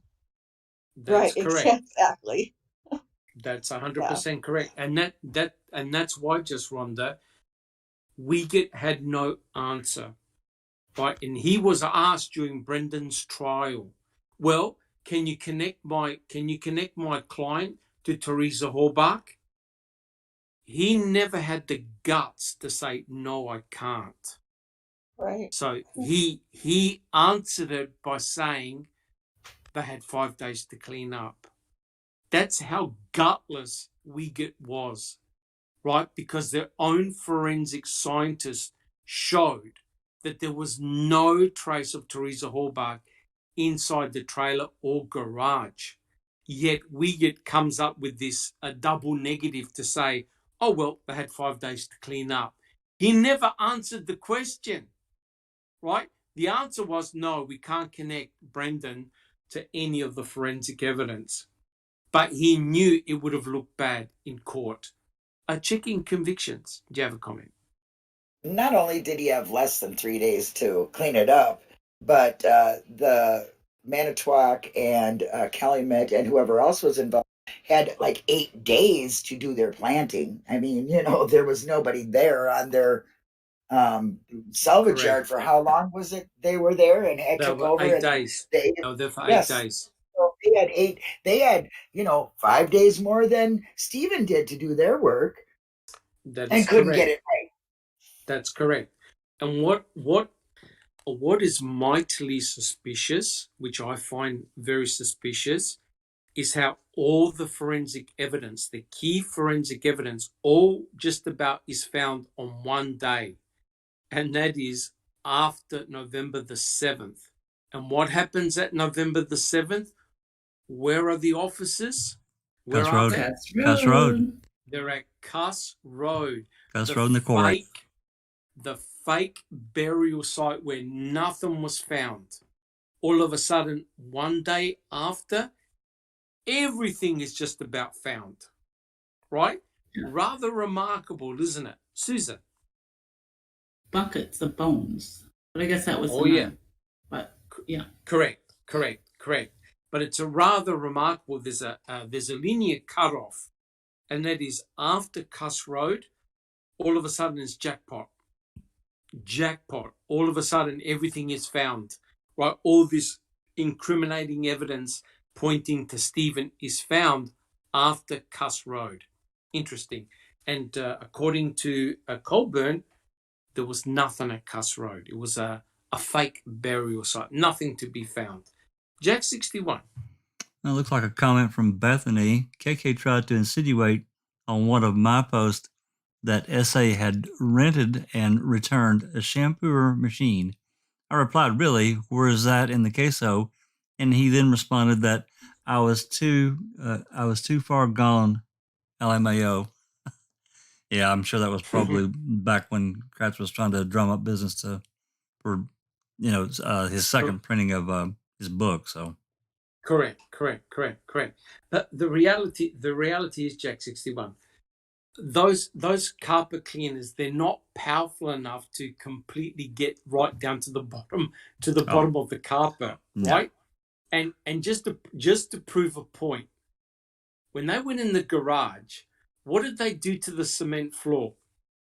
They jackhammered What did they do to it? They jackhammered it. Yeah. They jackhammered it because they were looking for micro droplets of blood that seeped in the concrete, right? And they found no signs. They found no signs of blood in the concrete. Sorry, Susan. I was looking in the evidence logs, and they did so many DNA tests on that concrete. Correct. And found nothing. And found nothing.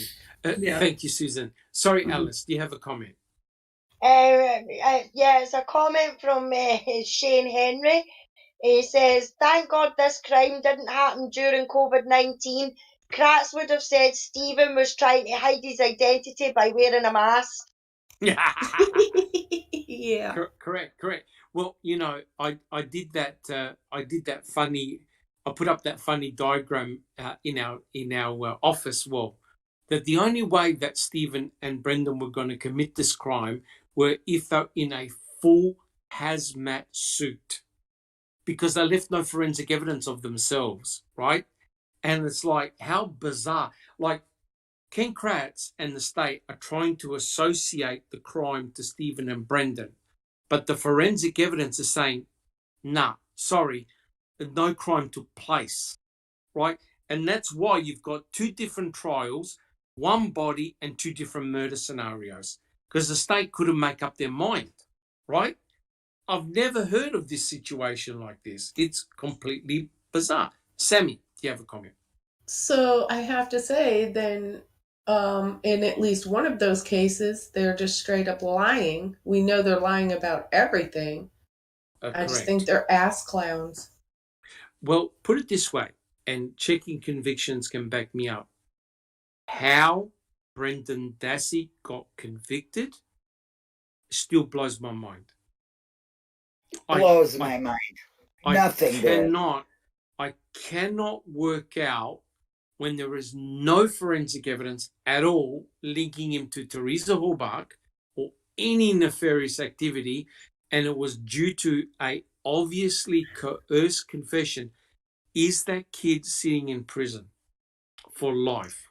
Let me tell you something here. When you look at Brendan's case, look at that case and you can tell that these ass clowns, sorry, have to say it, that's all I think about. They did not do any work.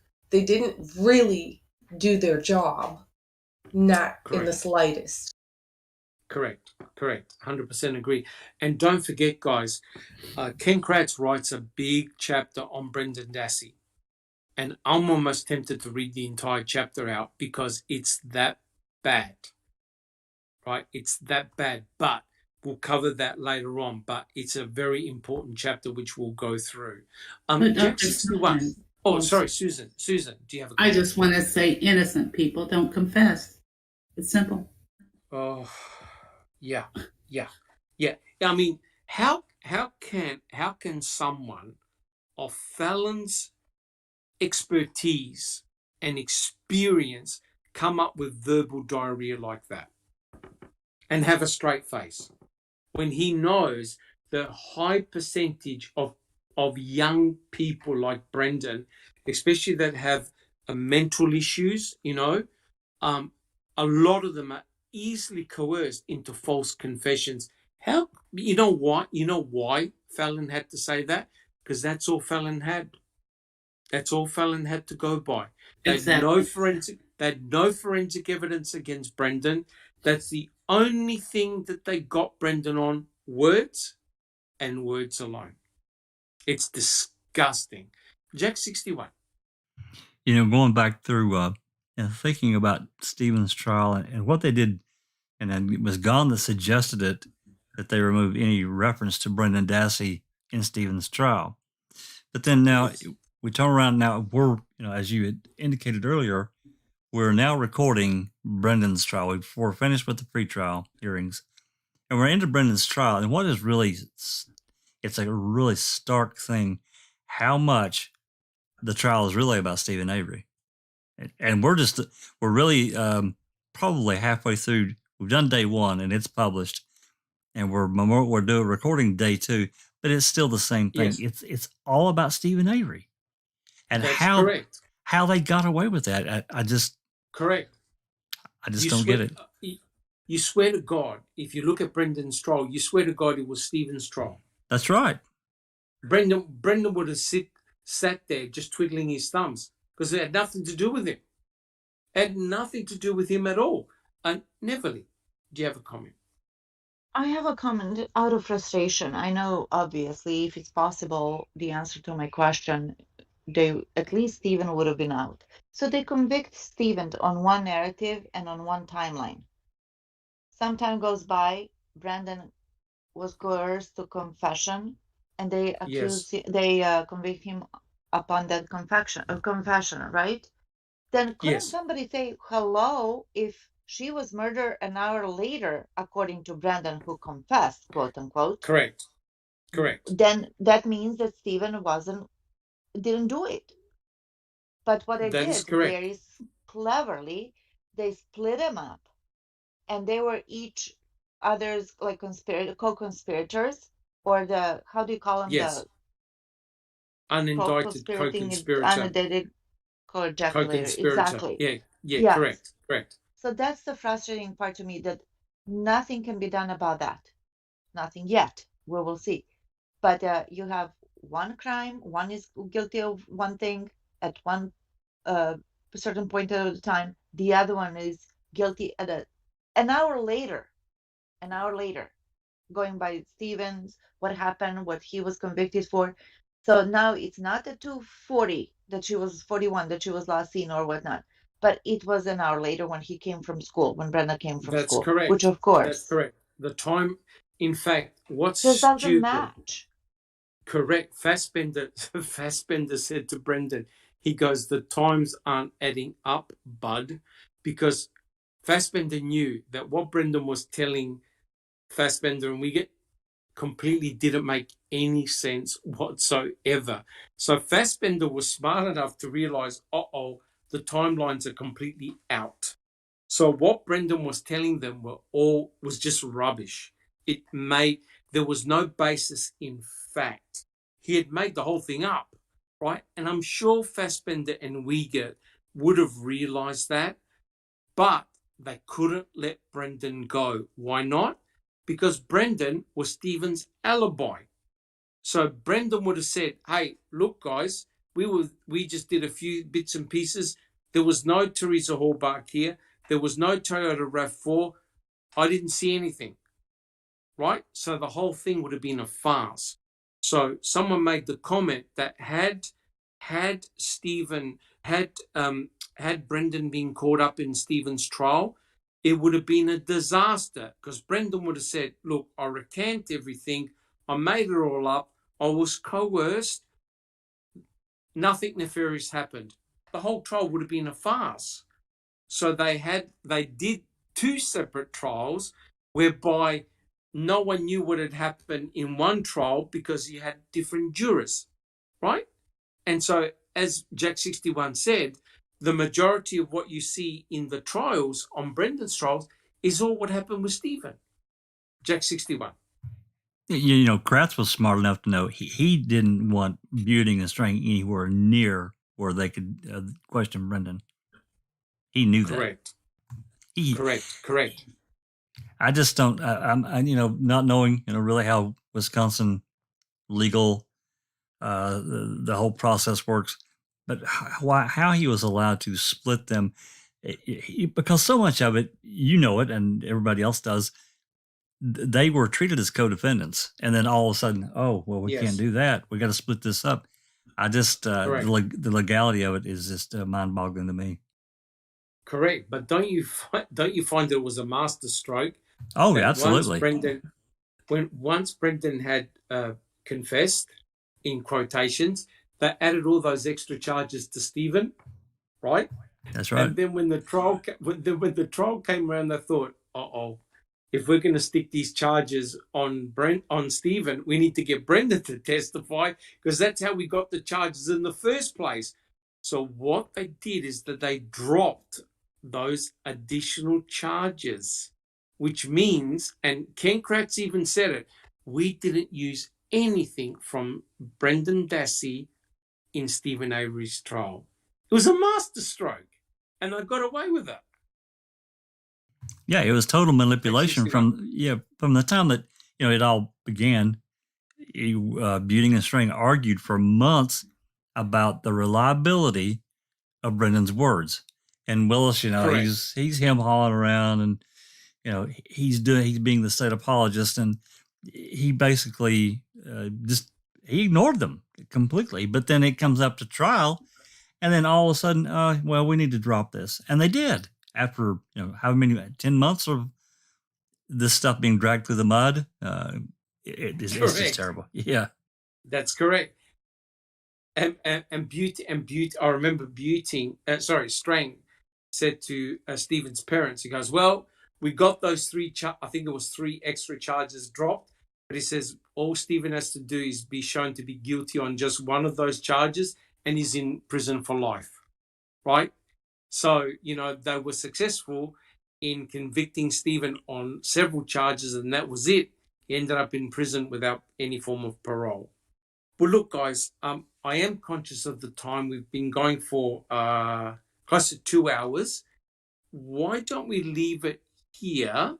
Because there's quite a lot of questions in this very important chapter. So why don't we leave it here, and why don't we quickly go through the panel? Tell us what you've been doing throughout the week, and if you've got anything to report. Alice, we'll start with you. Thanks, Doc.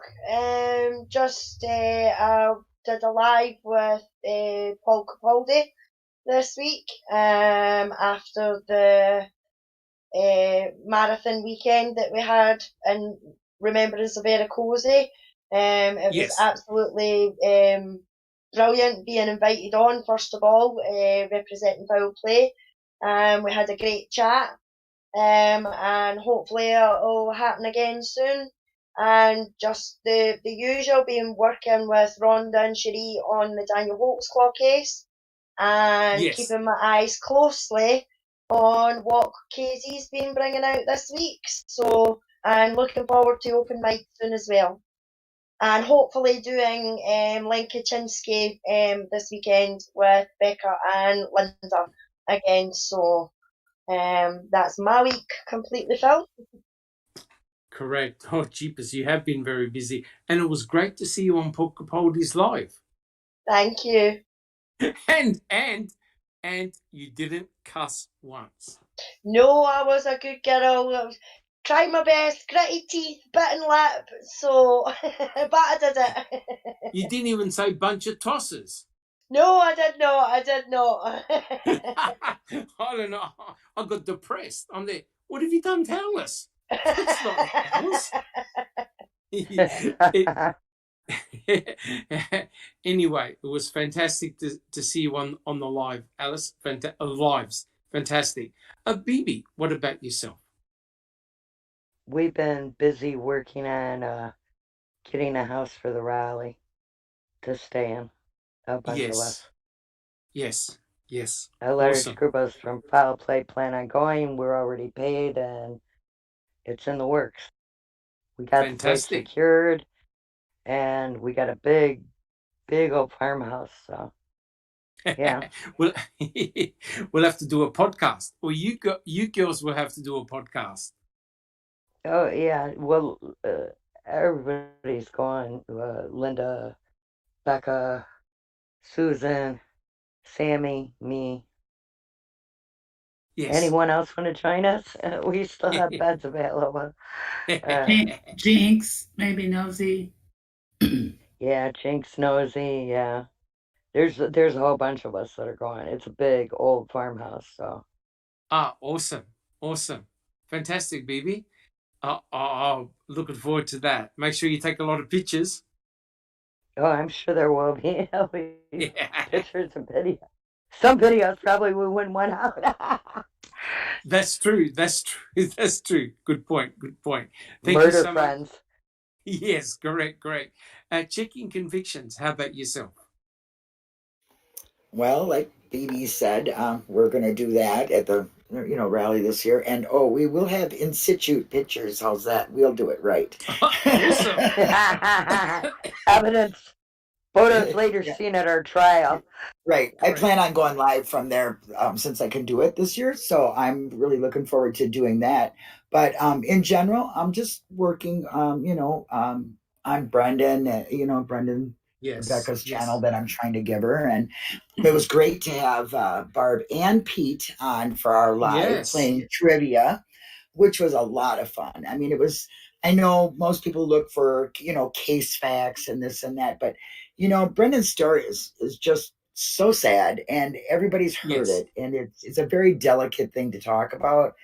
And yes, it is. so we just try to do, rainbows and unicorns, as I say.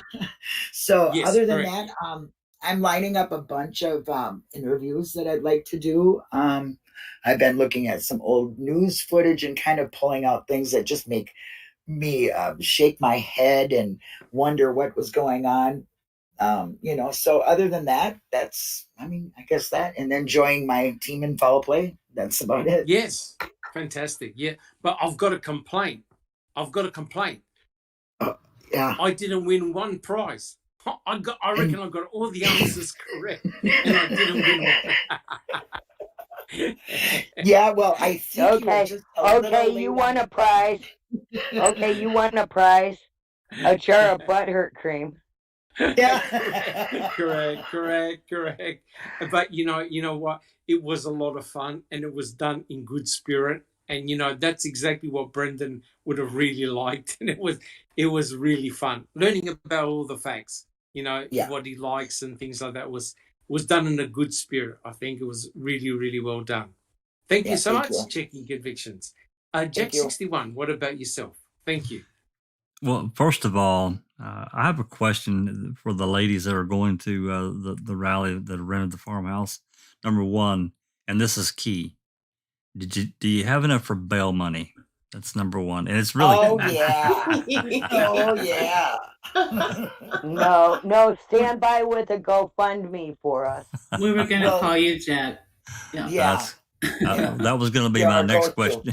That was going to be my next question. Did you need a phone number or whatever? You're talking to me. Correct. It isn't the saying, go on vacation, come out on probation? Yeah, something like that. But, correct. This past week has been, like you said earlier, it's been really a whirlwind with, all the new information coming out. The Mammothon, which I thought really went really well. It was, like I told Paul, I did an interview with him. He invited me on last night, which I really appreciated. Really good interview. It went very well. But it was a lot of work, I'm sure, for him to get that organized, and a lot of people put a lot of effort into what they presented. Everyone, Linda, just everyone. Then we get down to the end of it, and I said it yesterday. We get on, and I'm watching Ripper. We're a couple hours into it, and he starts inviting people on, and that thing ends up going for 7 hours and 12 minutes or something. 7 hours, correct. I even talked about JFK. Yeah, that had to be after my headphones died. I'm sorry I missed that. I would love to have been part of that. No, it was good fun. Yeah, I heard people just literally went to sleep on there. Yes, they did. They did. Yep. No names mentioned, right, Jack? No, we won't go there. But it was really great. Like I said, the interview with getting me invited over to Paul Capaldi's channel was really good, and he does a lot of really great talks with people, and just opening up to a whole variety of other ways of and he's right. People across the world think and see things differently, and they bring out other points, which is always good. But the main thing is to keep talking about this and not let it go. I'm not going to let it go. I've been in it long enough now. I'm not going to let it go. Moving forward, we're going to have an open mic tomorrow. It's going to be a timely discussion, I think, that we're going to have. I'm not going to say what it's about. Find out tomorrow. But it's going to be a little bit. It's going to be a little bit less formal because I want really participation. It's not going to be a bunch of slides and all that kind of thing. This is going to be more of an open format, which is really what the open mic is about. So I think it'll be interesting. I think we'll get some interesting answers. So interesting, fantastic. Thank you so much, Jack 61. Yeah, awesome. Just Rhonda, how about yourself? Hi, thank you, Dr. Silkman. I'm trying to catch my breath from all of the past few weeks and from doing, participating in Keep Talking Till They're Walking. It was a fabulous opportunity that I'm grateful that we had. I really enjoyed, the coming up with the topic was the first, concern that I was like, all right, girls, what are we going to do? And so anyway, we came up with what we came up with, and we really, it was stressful and difficult, but I think we really enjoyed putting it all together. And Cherie and Alice and Darkside and we're just jumping in to help give me ideas and clips and pictures and all kinds of great things. So I really want to, tell them and Catnip, of course. Everybody was just really great helping. Now I'm trying to catch my breath, trying to get back to, researching and working on Daniel's case and putting myself back into that 100%. So, yeah. Awesome. Fantastic. Thank you so much, Just Rhonda. Thank you so much. Mm-hmm. And what about yourself, Neverly? Well, I've been busy with listening and following, Keep Talking Till They're Walking. That was, oh my gosh, my phone, like everybody else's, must have gone just like crazy with all these ping, ping, ping notifications. I came to the point that finally on Tuesday, I had to turn them off and walk away for a day to recoup, defrag a little bit, and then, of course, jump back into it right away. Yes. Yeah, depend. No, it was really great to see the community together. That was my favorite part. I don't care who are you and where you're from, but to see everybody working towards the common goal was something that I value a lot. So thank you all. Yeah, thank you all. Thank you, Neverly. Yeah, it was certainly very intense. It was certainly very intense, that's for sure. And now we all have to catch our breath, I think, and take it a little bit easy, and we keep the good fight going. Thank you so much, Neverly. Sugar, how about yourself? Sweat. Sweaty. No. Sweaty, sweat. I just love that word. You love that word. Unbelievable. I watched an interesting episode of Web of Lies last night, which was on Discovery Plus. It was a murder of actually two women, but they were looking for one woman. It turned out that it took place in Minnesota, but it turned out that the perpetrator was an ex-cop from Wisconsin. Oh. And he lured these women on the net through some BDSM sites or something, but I thought, Wisconsin, it's not so far-fetched that your law enforcement officers. Yes, very interesting. Yes, very interesting indeed. Very. Did they say the name of the officer? I don't remember. What's it called? He was not from Manitowoc. No. What's the name of the show? Web of Lies. It's a series on. It's probably on the what's the channel? Netflix Prime. No, I watched it on Discovery Plus. It's on the ID. It's on the ID channel. ID channel. Yeah. Interesting. It's one of their series. Yeah, and then he put them in suitcases and dump them in the Oh, woods. great. Yeah. Great. Okay. What happened to unicorns and rainbows? That's what I want to know. Thank you so much. Thank you so much, Susan. Any other comments? Patrick. No, that's it. Awesome. Thank you. Awesome. And Sammy, what about yourself? I'm just hanging around and talking with everybody and working and sleeping. And I'm always trying to be here for the lives. Because I love all of the people that show up. I really appreciate everyone having their input. Visit us at Discord. Yes. Those conversations in there get interesting sometimes. And we get a lot of new people in there with lots of really cool ideas of new rabbit holes. That's true. Holes. Yeah, And we need to stay fresh and on our feet about it. So keep on coming. Correct. And Correct. how have you been, Dr. Silkman? Yeah, I'm trying my best. I'm in and out of hospitals all the time, unfortunately, but slowly getting better and trying to heal, get my ulcer to heal. But fingers crossed, it's one of these long-term prospects. But I'm doing everything by the book, and hopefully I'll get better soon, and I'll be able to drive and walk, and hopefully go down to the beach.